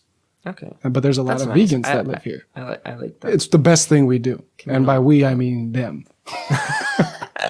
But there's a lot of vegans, so people, you know, they try to step their game up and cook vegan recipes. Okay. So this one guy went to Trader Joe's. I was vegan for like 2 years. There you go. I was vegetarian for 9 years. Can you still cook like a vegan? Oh yeah, I can cook really good vegan food. Oh yeah. Well, you won't make this mistake that he made. he was an up and coming chef and he thought, I'm going to make my first vegan meal. So he went to Trader Joe's, and instead of getting the vegan cheese, he got the almost vegan cheese. It was like 95 or 99% vegan, but they put vegan in bold and the 99% in the small print. So he bought it and threw it in a pizza or something. And then one of the vegans bit into it and just made a face like, nah, something ain't right. Don't eat it. And then we looked at the package one more time, and turns out it was, you pull out the magnifying glass, it's 99% vegan. And that's so what that was type the 1%? Non-vegan. Non-vegan. I don't know. What was it, real cheese or some other? I don't know. Oh, man. We never figured it out because. No, I was like that. But I was also like 14. Yeah. Well, sorry. Some of, the old ones process things like a 14-year-old. What do you do in the gym? Okay, so lately I've been just like lifting a lot of weights and doing that. But do you have a program of some sort? Not really. I just go in there and do what I want to do. Yeah. And I mean, that's why I'm okay going to the gym. That's why it makes sense for me to go to the gym, is because I like going. It's like a nice, relaxing thing. Like I can go there and like do it. I mean, it's fucking weird. Going to the gym is weird. But I mean, humans have been doing it for a while. I mean, doing the whole gym Why thing. is it weird? Because I have a reason, but it might be very different from yours. I mean, Mine's more obvious. I think it's weird because I mean, you're in there and you're like, I'm like, there's not really there's clearly a purpose to do it. Almost anyone can explain to you purposes, but I mean, it's weird. Like, there's not like really a normal purpose. It's a weird purpose. The purpose is like a product of like our society. I mean, I think like if I was like, I like to hike, it's like, why? Well, I like to go see the pretty nature, and I have to walk to go do that. And and I like to climb the mountain, and I mean, that keeps me in shape, and it's pretty out there. It's like, okay, that makes sense. But I mean, it's, the gym isn't pretty. I mean, I would like if they put up some like colorful stuff and like how like you go into someone's house and like you go into their room and they're like, they got like tapestries or something or whatever their style is. Yeah. And it's like, this is cool. This is like a cool setup. Like the gym should be like that. Like it should be pretty and aesthetic. Yeah. It needs a little makeover. Needs a little makeover. A little home makeover. We just had a gym makeover, as you know. And you don't think it's more pretty? Oh, I love it. It's so nice. UC Davis gym now? Oh my gosh. Yeah, it's great. But, I mean, like on the walls and stuff, they don't have clocks in there, and I don't like to carry around a watch and like a phone. I like to go to the gym. I like to leave my phone behind and leave all my shit behind. I like to just go there and do my thing. Yeah. And, they don't have clocks. And, sometimes, I mean, time, I realize, I'm in the gym, and I'm like, this is me in the gym. I go in the gym. I'm like, thank God I'm away from my phone. I'm like doing stuff. I'm like, how long have I been here and stuff? I'm like, oh, it doesn't really matter. And I'm like, well, I do have shit to do later, so maybe I should have an idea what time it is. And then I'm like, there's no watch or clock, on the wall. I'm like, man, time really runs my life, at least right at this moment. Like, that sucks. Well, it's super useful to have clocks at the gym too. Like they have clocks at swimming pools for that reason. Because when you're timing out your swim. How long have you been doing this? Yeah. Me going to the gym? Yeah. No. I mean, like how long? I'm saying like if you're doing an exercise, how long are you doing? Oh no, for me it's the rest times. The rest times. Okay. Yeah. Or so, that too. So for me, it's I try to rest a full 3 minutes. What do you do when you go? I just started a quasi strength program. Okay. So yeah, I'm new to lifting weights. Like when I was in high school, I ran cross country. Yeah. And I did like a couple half marathons and stuff. Mm-hmm. And I was like super into running. And even last year too, I was really into running. Yeah. And this year I just like recently got into like lifting weights. Me too. I was a big runner when I was a kid. I ran track in high school. I did soccer when I was super young. You ran track, like what event did you run? 300 hurdles and 110 hurdles. Okay. Those are pretty short. Yeah. For me at least. Yeah. Like I ran like some like they're sprints. 5Ks and even longer than that. Yeah, no, sprints are different. But actually, my track coach said, when you go to college, do the 400, which is fucking insane. I don't know why he would recommend that if I didn't run the 400 in high school. Yeah, 400 is really, I mean, it's hard. It's 408. I mean, 800, I would say, is really hard because they're different though. Like if you, one of them is a sprint. The thing that's interesting, is if you see like 800 runners. Yeah. I mean, it's crazy because some of them are pretty buff. Yeah. And they look like sprinters.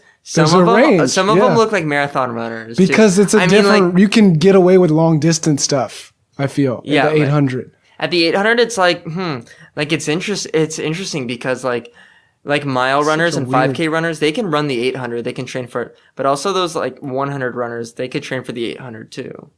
Or 400 meter runners. I mean, 400, obviously. I think 400 is just it's different muscle fibers, I think. Right. Yeah. And I mean, the 800 isn't going to be that different from the 400. And it's also not going to be that different from running, this like 1500 or the mile or whatever. I think the mile might be better prep, but I'm biased. I don't know. I never ran them. I love watching marathon. I mean, like really? Yeah. I mean, I don't have time to watch it, but when I was into it, I would like watch the Olympic marathons and stuff. Like, why? How long does it take to watch that whole thing? I know, because I mean, you're like, what is going to happen? I mean, what's going to happen? They're going to keep going at the same pace. It's like you really have to understand, like, I mean, you really have to understand like long distance running and how like mental it is. I feel like it's not like you're not like if you're running a 400 or like even an 800. I mean, maybe it's not a mental journey. With like the physical. It's physically very hard and it's painful for a very short period of time. But it's more like with a 400, it's like you can run it faster or you can't, mostly. And then there's the mental aspect, which is, somewhat. But like the marathon, it's like there's a lot of, it's like a lot of people get up there. Not all of them could really have a chance. Like if you watch the Olympics, like a lot of them don't have a chance. Mm-hmm. But like there's a lot of people there that have a solid chance, that really like, it's like anyone's game.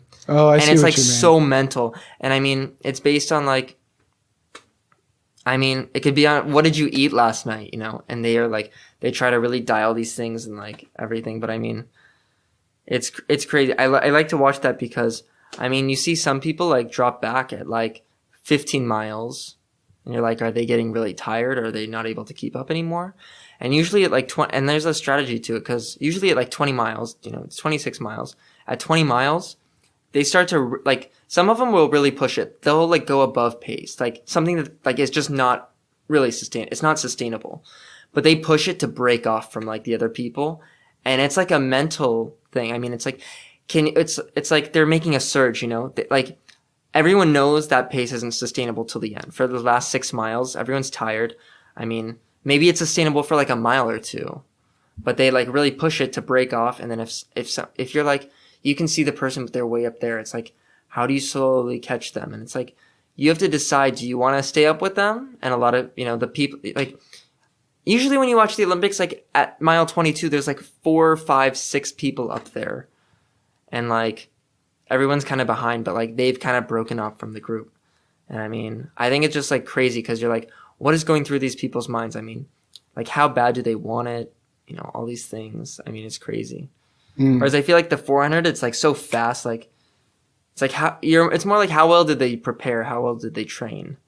But I think it's like, of course, the marathon runners train like crazy and they're like really into it. But I mean, with, the certain group that's really got the chance, I mean, a lot of it comes up to like, how is their brain work?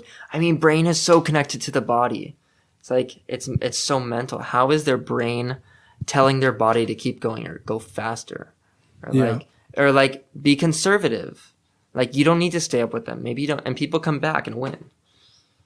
And, that's a crazy race. I mean, 26 miles. It's a crazy distance. Yeah. It's interesting that, the little that I know about strength training is, it's a little similar to long distance in that it's mostly your nervous system. It's not your muscles. So so it seems like, if you're stronger, it's purely your muscles moving more. That's true. But what's actually happening when you're strength training is you're shocking your nervous system primarily. And that's why the recovery is a little bit different from like training for muscle size, for instance, or athletic performance. It's that your nervous system gets shocked and you're getting like a better mind muscle connection. Training, you mean like really like doing a little bit of everything like at once? Well, doing things that will specifically get you stronger, because there's kind of 3 categories when it comes to muscle development. Strength, hypertrophy, which sometimes is, hypertrophy is like size, and then endurance. Right. Okay. And if you're doing strength specifically, it's mostly a nervous system thing, even though people who strength train, they build really, really muscular physiques. What strength training literally is your nervous system being shocked, and your nervous system, you're having a better connection with your muscles and your mind. And that's something that in a different way happens when you're doing long distance running. Yeah. Yeah. I mean, it's mental, it's hard. And I mean, if you're there, like if you're at the Olympics, I mean, people really fucking want it, Yeah. Oh yeah. And it's like, you all really fucking want it, like bad. And it's the like, best of the species award. I mean, yeah, in a way, it's like, damn, you can run freaking far. And I mean, those guys are running like 440 miles. Yeah. For 26 miles. I mean, they're insanity. Nuts. They're nuts. Yeah, well, to each his own, right? Yeah. I mean, we could say a lot of people would say, is there value in that? But I mean, it's just amazing. It's like people like to watch fighting. Yeah. Yeah. It's like, I mean, it's pretty crazy. It's just like, I mean, I don't really watch fighting. I'm not opposed to it or anything, but I mean, I think the thing is, it's just people watch it because it's like, man, that's interesting to watch. Well, I think it's different when people are competing than if people are just doing it willy-nilly. If people are competing, they're really focusing and training in technique and in, endurance, and they're trying to bring the best. It's almost like you're seeing something that it's inspiring to see someone try their hardest to do something, and fights bring that out. But just a regular fight versus like professionals fighting, a regular fight might not be that fun to watch. It might be just brutal because that other person didn't really, whoever's losing, it's almost like you have to feel bad for them. In a professional fight, it's a little bit more of an expected outcome at some point in their career. Right. I see what you're saying, Yeah. Did you train to get your nose kicked off? Or did that just happen because you picked the wrong guy, when you were at the club? Yeah. But I mean, man, fighting, that shit's brutal. Like, I watch that stuff and I'm like, damn, like that hurts, to watch. But I mean, you could get into it. Like, you could get some like adrenaline pumping, and I think that's why people probably like it. But I mean, damn, it's pretty brutal. People die. Oh yeah, that shit's wild. What are you looking forward to at this point in your life, of the week, of the month, the year? What the fuck's going on? I'm looking forward to, well, in a couple weeks, 2 weeks as of yesterday, 2 weeks from yesterday, I'm gonna have my junior recital, my concert, here at the Pittsburgh Center. Yeah, I'll let you know. It'll be chill. It'll be like classical guitar, classical music. I heard your last music. You sent it to me. Some sounds and chirps or something like that. Oh, your last single. Yeah, do you remember that night on that Wine Wednesday when Luis came around and was like, yes. On the thing. Yeah. It was so right that's after. what I sampled, and then I just like I was like inspired by it because like everyone was yelling at each other and like. Was that what? That's what it was supposed to be. Yeah, I mean that's how I took it. I mean, and I'm pretty sure I know Luis. That's what he meant. I'm pretty sure. Like people were like yelling, and it's like you're like and you're just like. Well, and it's like, yeah. Again, I don't think it's a fair description that everyone was yelling at each other because. No, I mean, of course, people weren't yelling at each other, but there was heated. People were getting really heated. One person was getting heated. No, multiple people. And the thing about it is, it's hard to distinguish sometimes between a healthy sparring match and an actual fight. But you can't just walk into a random place and see people sparring and say, "Hey, stop that fight!" No, they're training. That's what they're there to do. There's no understanding. I was in that situation. I was like, I just want to know the truth. Like, Yeah, that's everyone healthy convince me. sparring. Like, I'm like, I just want to know what's up. Like, Right. No, but that's the yeah. thing. There's a narrative that all sparring is unhealthy. Just like there's a narrative that all masculinity is unhealthy. Yeah. That's not true. There are plenty of cases where people speaking to each other, disagreeing, Do you think- even raising their voice is a good thing. It's the best thing. You think how much of like masculinity, say for example, in our culture, is, you know, biologically determined or like social? Is it a mix or like It's what? definitely a mix. I mean, of course it's a mix. Okay. But I wouldn't even go as how far. does that work? I wouldn't even go as far as to say masculinity is worth isolating. I would say specific Yeah. behaviors are worth isolating Okay. in which anyone can have these behaviors. Right. Bullying, for instance. You could say that's toxic masculinity if you see a guy doing it. But can a woman do that? Can a girl do that? Yes. So it's the behavior guess- itself rather I than guess what you could say is, associating it with masculinity. It's like all people have what like some might call masculine and feminine traits. All people have all of them. In that case, you can But- completely do away with that variable then and just speak about the act itself. Well, no, I mean, well, If everyone what has I mean, it- I think there's like a chart, right? And it's like, well, maybe one trait is more common or more like pronounced in men, statistically speaking, than in women, or vice versa. But is it the And I trait think or that's the what- behavior that matters that people associate with the trait? Well, Such as well, fighting. what's the difference between the trait and the behavior? You could say fighting. You could say if we looked at some bar graphs or whatever for aggression, Okay. that even if there's some overlap, even if it's not possible for you to There's say, always going to be overlap. yeah, but sometimes what's significant, and this is true in a lot of cases, I think aggression is one of them. Sometimes if you look at the tail end, if you look at the extremes, then there's not overlap in the extremes. So you Right. could say, hey, if we're going to pick the most violent person in the world, what's the probability that it's a male? Very high. If you randomly select a person who's violent, do you know if they're male or female? Well, it might be harder to tell, but if we know they're the most violent, it might be easier to tell. Right. Right? So instead, you could say, well, violent behavior should be looked at rather than whether or not they're male or female. Okay. Just say anyone who has violent behavior, that's what's toxic Like, about you know them. how, like, okay, for example, like in a lot of languages, you know, all nouns are either, you know, they're either masculine or feminine. Like, Yeah. say, take Spanish, for example, like, all nouns are going to be either, you know, masculine or feminine. Okay, it's like, there's no, like, logic to that. It has nothing to do with, like, males or females. It has nothing really to do with that. But, I mean, people kind of, like, want, like, characterize it and want to make sense of it in a certain way, I guess. I mean, you know, the moon is feminine, the sun is masculine. Okay, why? I mean, it's just personification and a bunch of bullshit, I guess. But, like, I mean, there's got to be something to it. Like, why does everyone kind of historically have seen it that way? I mean, or It could be that or it could have been the other historically way around. The maybe. narrative has been presented that way. Yeah. It could be simply because the meme exists. I guess what I want to explore is like what started the narrative. Yeah. The narrative like had to start. Was it you know, how did like okay, there's like we have biology.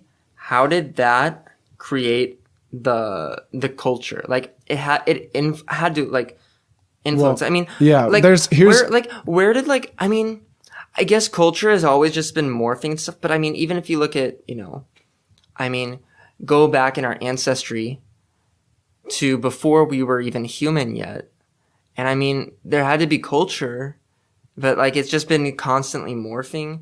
So maybe like, I mean, maybe I'm kind of like, as I'm saying this, realizing this, maybe culture has just like always been around with biology, like mixed.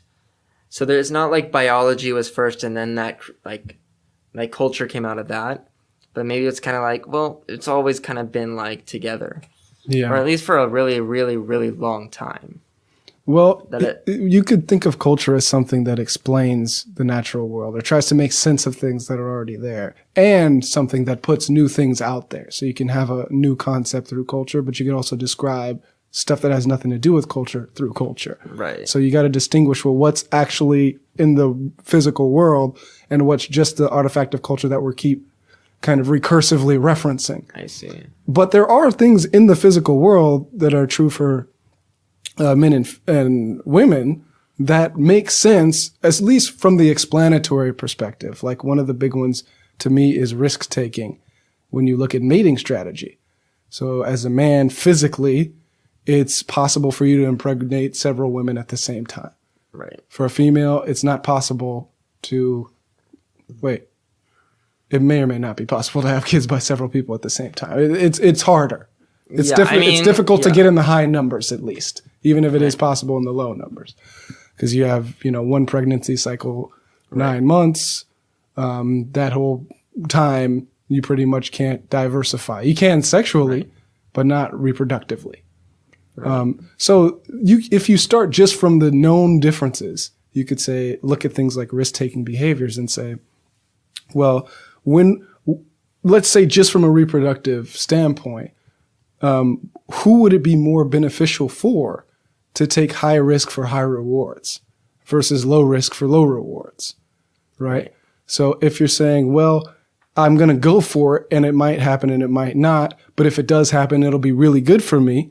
When would that be beneficial versus saying it's more worth it for me to pick very wisely what I go for so that whatever I end up going for is actually worth it. Right. And if you look just from the reproductive thing, and this doesn't necessarily scale out to anything beyond it, but if you look at that as a base reality, it would make more sense for men to be the risk taking in that system. So someone, I mean, this was, not too long ago.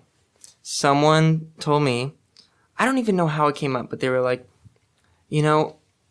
marriage is like this like male constructed institution to like control women or something. And I was like, why? And as you might expect, there wasn't really like much of an answer, but I kind of feel like marriage is good for men. Like it benefits men. You could think of a lot of reasons, but I would think like women are the ones that have to carry the child and give birth to it. It's like, isn't something like marriage that kind of more ensures that like the guy like stays around? Like, isn't that good for women? So that like the men can help raise the child and help take care of her while she's pregnant and whatnot. So basically, what you're saying is you're a misogynist. Well, why is that? It's not. I don't think you're a misogynist. I'm trying to joke with you, but I'm not sure if it's landing. Anyhow, I see what you're saying. I think it's a decent point. I don't know the history of marriage, and I'm not interested in making claims about the history of marriage. But from what you've said, I don't know either. Seems to make sense. I don't know. That bit the thing makes is, sense. If I'm wrong, like I want someone to come and like give me like show me why I'm wrong. Like that's not going to happen around here. No. I know. Like if there's something that like I don't know. Yeah. I definitely okay. Here's another thing. Like, so with some of my friends, with a lot of my friends, they'll like say something that's like super politically incorrect, in like a public kind of area. Yeah. And like my response is this. Like I'm like, oh shit. Yeah. I'm just like making sure like, but a lot of them are like, who whatever. Cares? Yeah. And come like, at me. And like, okay, I've seen this pattern, like, I don't know. And I think like we've talked about it, like, and this is mostly, I'm going to say mostly with my housemates, and, mostly in particular, like, okay, I was with my 2 housemates and they're both not born here in the US. All right. Where are they born? One in Mexico and one in Chile. Okay. And, the 3 of us were together. And I'm thinking of a specific time, and I feel like this happens a lot with, us 3. We were housemates last year. Anyways, and they'll like say something like super politically incorrect, and I'm just like, whatever. I'm like, okay.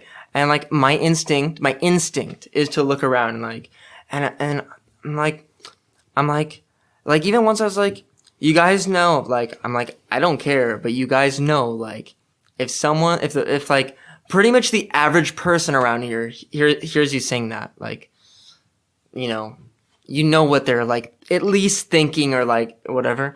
And then I realized I'm like, maybe I shouldn't be like maybe I'm like limiting what they're saying or something. I'm like, maybe I'm too worried about it. I don't know. But I realized, and I'm like, man, I've been really trained, like, for whatever reason, you know, to like really be careful. And like, you know, why is that? I mean, I don't know if I have the answer. Well, you're in a climate. First of all, Yeah. this is something that I heard before I experienced it myself. Right. But universities in the U.S., especially liberal universities or et cetera, really aren't a place for free speech right now, in the sense that it's one of the worst times for free speech because a lot of people are subscribing to ideas that speech is violence. And as it's this, or it should be considered the same thing as violence. So your hesitation and your like caution, it makes sense in the environment that you're in. Yeah. But the environment that you're in is just this bubble. Right. Oh yeah. So yeah, it's course. kind of it's like definitely a bubble. Now, not to say that outside of the bubble they won't be questioned for saying something that's politically incorrect or whatever. That's still going to happen. But the worry that you feel is it's warranted here, right?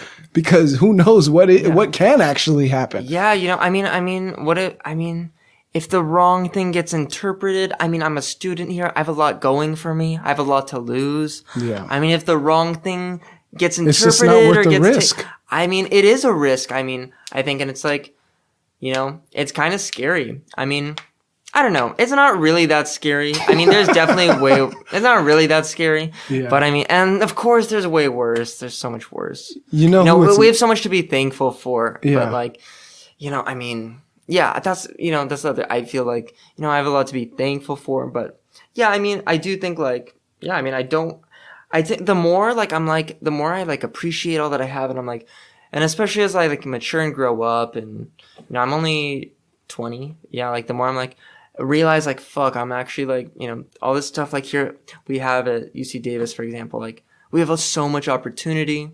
There's so much going on, good shit happening.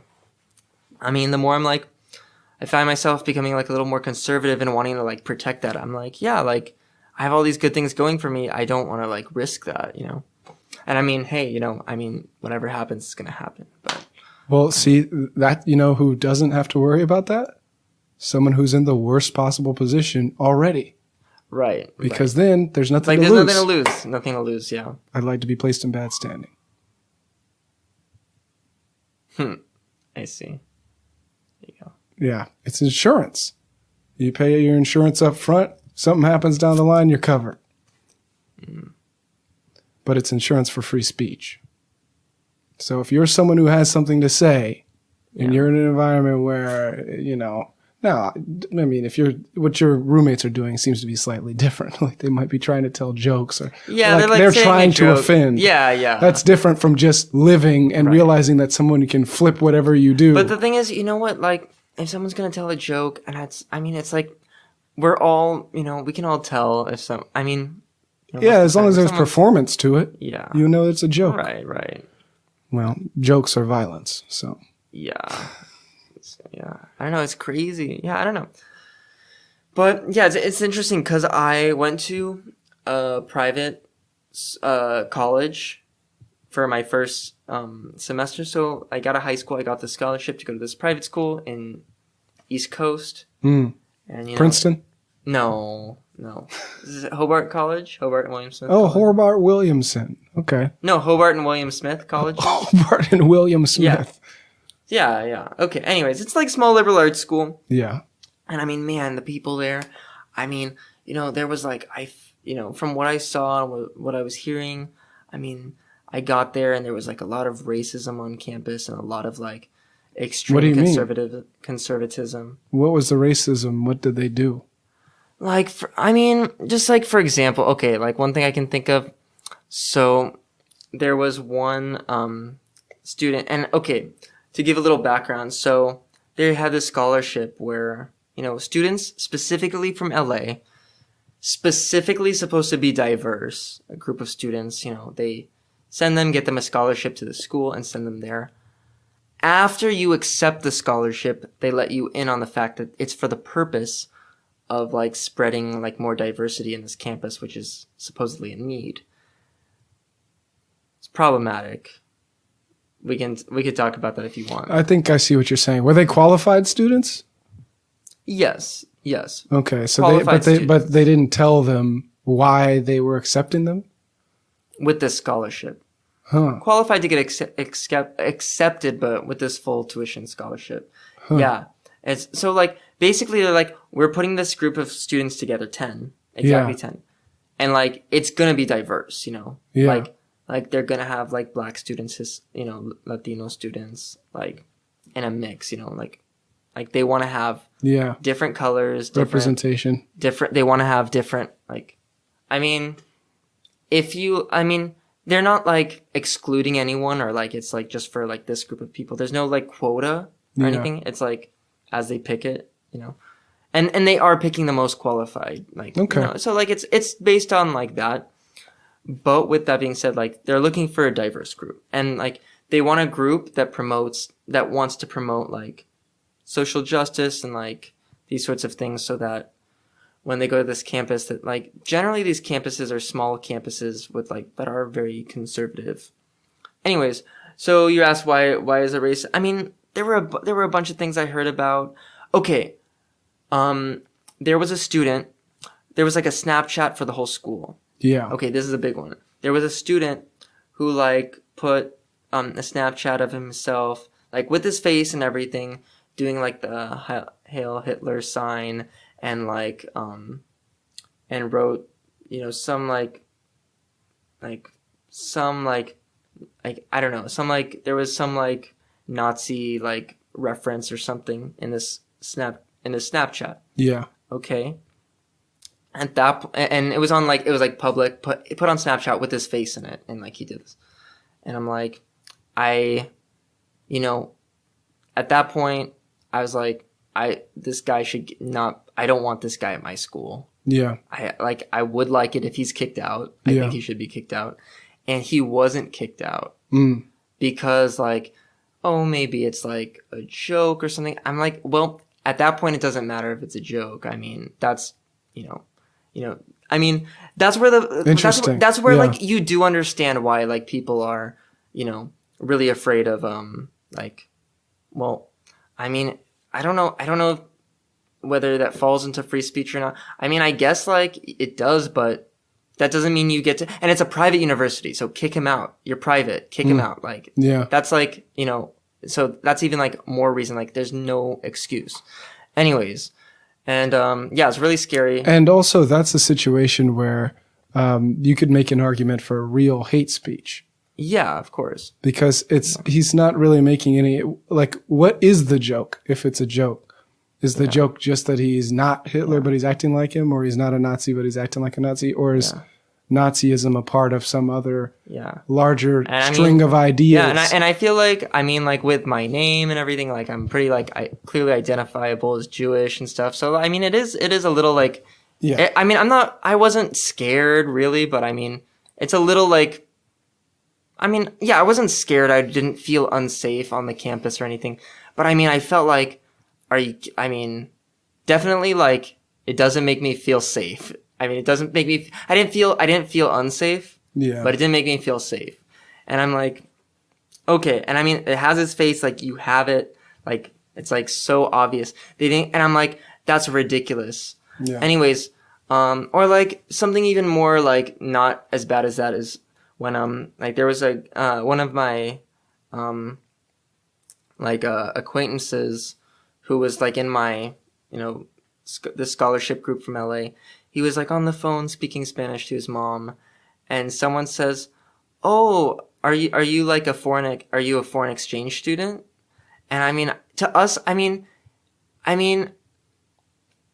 me, it's pretty racist. I mean, I don't know if it's racist, but if that's the right way to qualify it. But I mean, it's pretty ignorant. Like it was just ignorant. It's just ignorant, like really ignorant.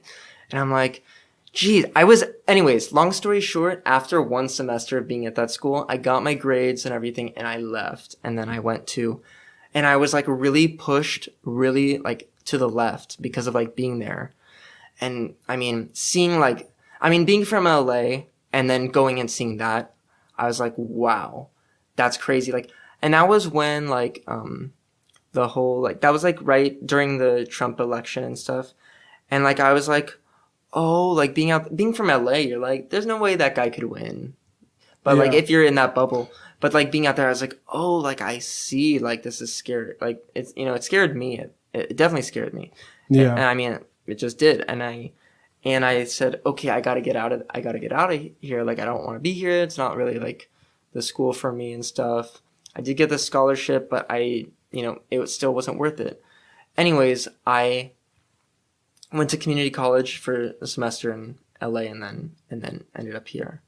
And yeah, now my point is, by saying all that, is I was really pushed far to the left being over there. And like, yeah, I was starting to really like see why, like a lot of people want to even go as far, like a lot of college students in this climate, like even want to go as far as like limit free speech. I mean, I never was like, well, okay, where should the limit be? Yeah, I was never okay with limiting free speech. But like, I could see where that was coming from. I 100% agree. And that's what I say all the time. I think all of the bullshit actually comes from a good place. Yeah. It's totally, and that's the sad thing about it. It's like, well, listen, it's like what's his name was saying on Wednesday. Like, I'm not your enemy. I just want to know what's going on. I just want to make points. I just want to hear you out. But was that Seva? I don't know. I don't know. What do you look like? I'm just long hair. Yeah. Okay, yeah. Yeah, but you realize like, oh, wait a minute. If we could remove all the misunderstanding, everyone would realize they're wearing the same color t-shirt. You know what I mean? Yeah. We're not wearing different jerseys at all. But the misunderstanding can be so fundamental. It can be so deep that it's like, now we're 7 layers up discussing something when really the problem's so fundamental that it looks like we're miles apart when really there's no difference. It's just that one thing all the way down there we disagree about. Yeah. But like I remember like being in middle school, and I don't know what it was that I was watching, but it was like they were showing like British news, and it was like they're like saying how boring it is, and like American, like US news, and how like they're showing that and how it's much more interesting. Yeah. It's because they like put like they're, I mean, okay, big generalization, but like the thing is like, okay, on like the British news or like traditionally or whatever they were showing, it's like these two people like are both logical people, smart people who like disagree on like a fine point, because it's like, they agree on most and they're like just talking through the disagreement. It's not fighting. They're very like, they're just talking. Right. And like, it's just about the fine points, the fine details, tightening up the wrinkles.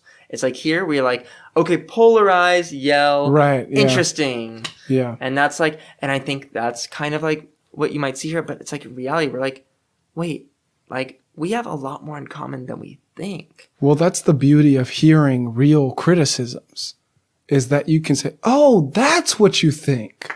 Right. If it's all in the smoke, then nobody really knows what anybody thinks. Yeah. But as soon as you say, you're a fucking rape defender, now I understand. Like, okay, this is what happened. And I see the trail that led to here. And everyone, did you hear? Everyone was like, why?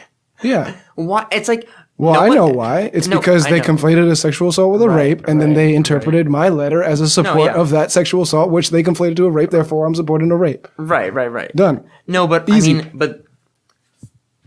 I mean, I'm saying like that's the right question. It's why, and it's like that's the worst question you can ask. There wasn't an answer, because here's the thing that none of you have experienced: a DOMS meeting. You want to get an idea of what it is? No, I don't. All the Honestly, men, I don't. If you have a dick, shut the fuck up. Okay, now the women talk, and if they have a point you disagree with, then you just gotta hold your tongue. So it's like we're all men, so she's not used to hearing men say, "Wait, why?" Or they aren't, rather. Why? Because they've been living here, and here, men can't ask you any question in public. It's considered a direct threat. It's considered aggression. It's considered, or microaggression, or whatever the fuck. I see. It's considered toxic if you ask a woman why in public, or disagree with them, or offend them. So instead, it's always, whatever I say, everybody's already agreeing with me, and this is the first situation where you're out of water. People aren't agreeing with you, and you don't know how to behave in that environment. You don't know how to defend an idea. You haven't had to. Why should you? You live in the domes. And I think the thing is, it's okay. It's like, if someone says why, and you're like, well, I don't know. No, that'll never happen. No, I know. I was arguing. That's a sign of weakness. I was in this having community. a discussion with my housemate, and we were talking about, politics, and I was getting a little heated. I was like, I mean, not like, everything's cool, but I'm like, but look at this. That's what I'm saying. That is a healthy example of sparring. Where you should get a little into it. And he's like, but how do you know that? And I'm like, well, I don't.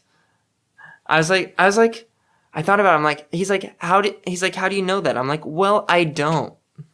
I was like, well, I don't know. Or he's like, how does that work? I was saying like, this is what happened. This is what happened. This is what happened. And he's like, but how does it work? And I'm like, well, I don't know. I know it happened. I think it happened, I guess.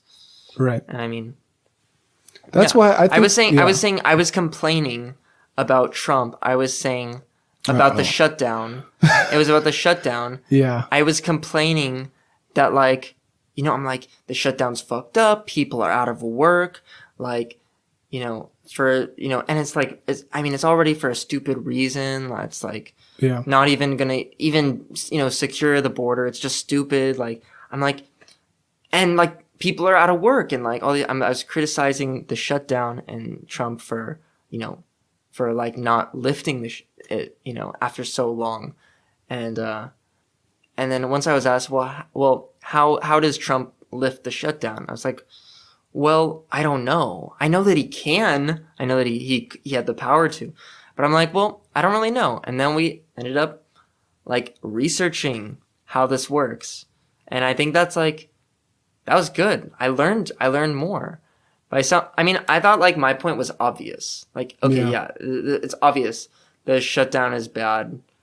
Like, this long people are out of work. Like, it's just stupid. But like, I thought my point's obvious. But then when someone like actually questioned me and like made me go deeper, I was like, I actually ended up learning something. So yeah, I ended up learning something. I was in a board meeting, and I was voted out of the domes like in January.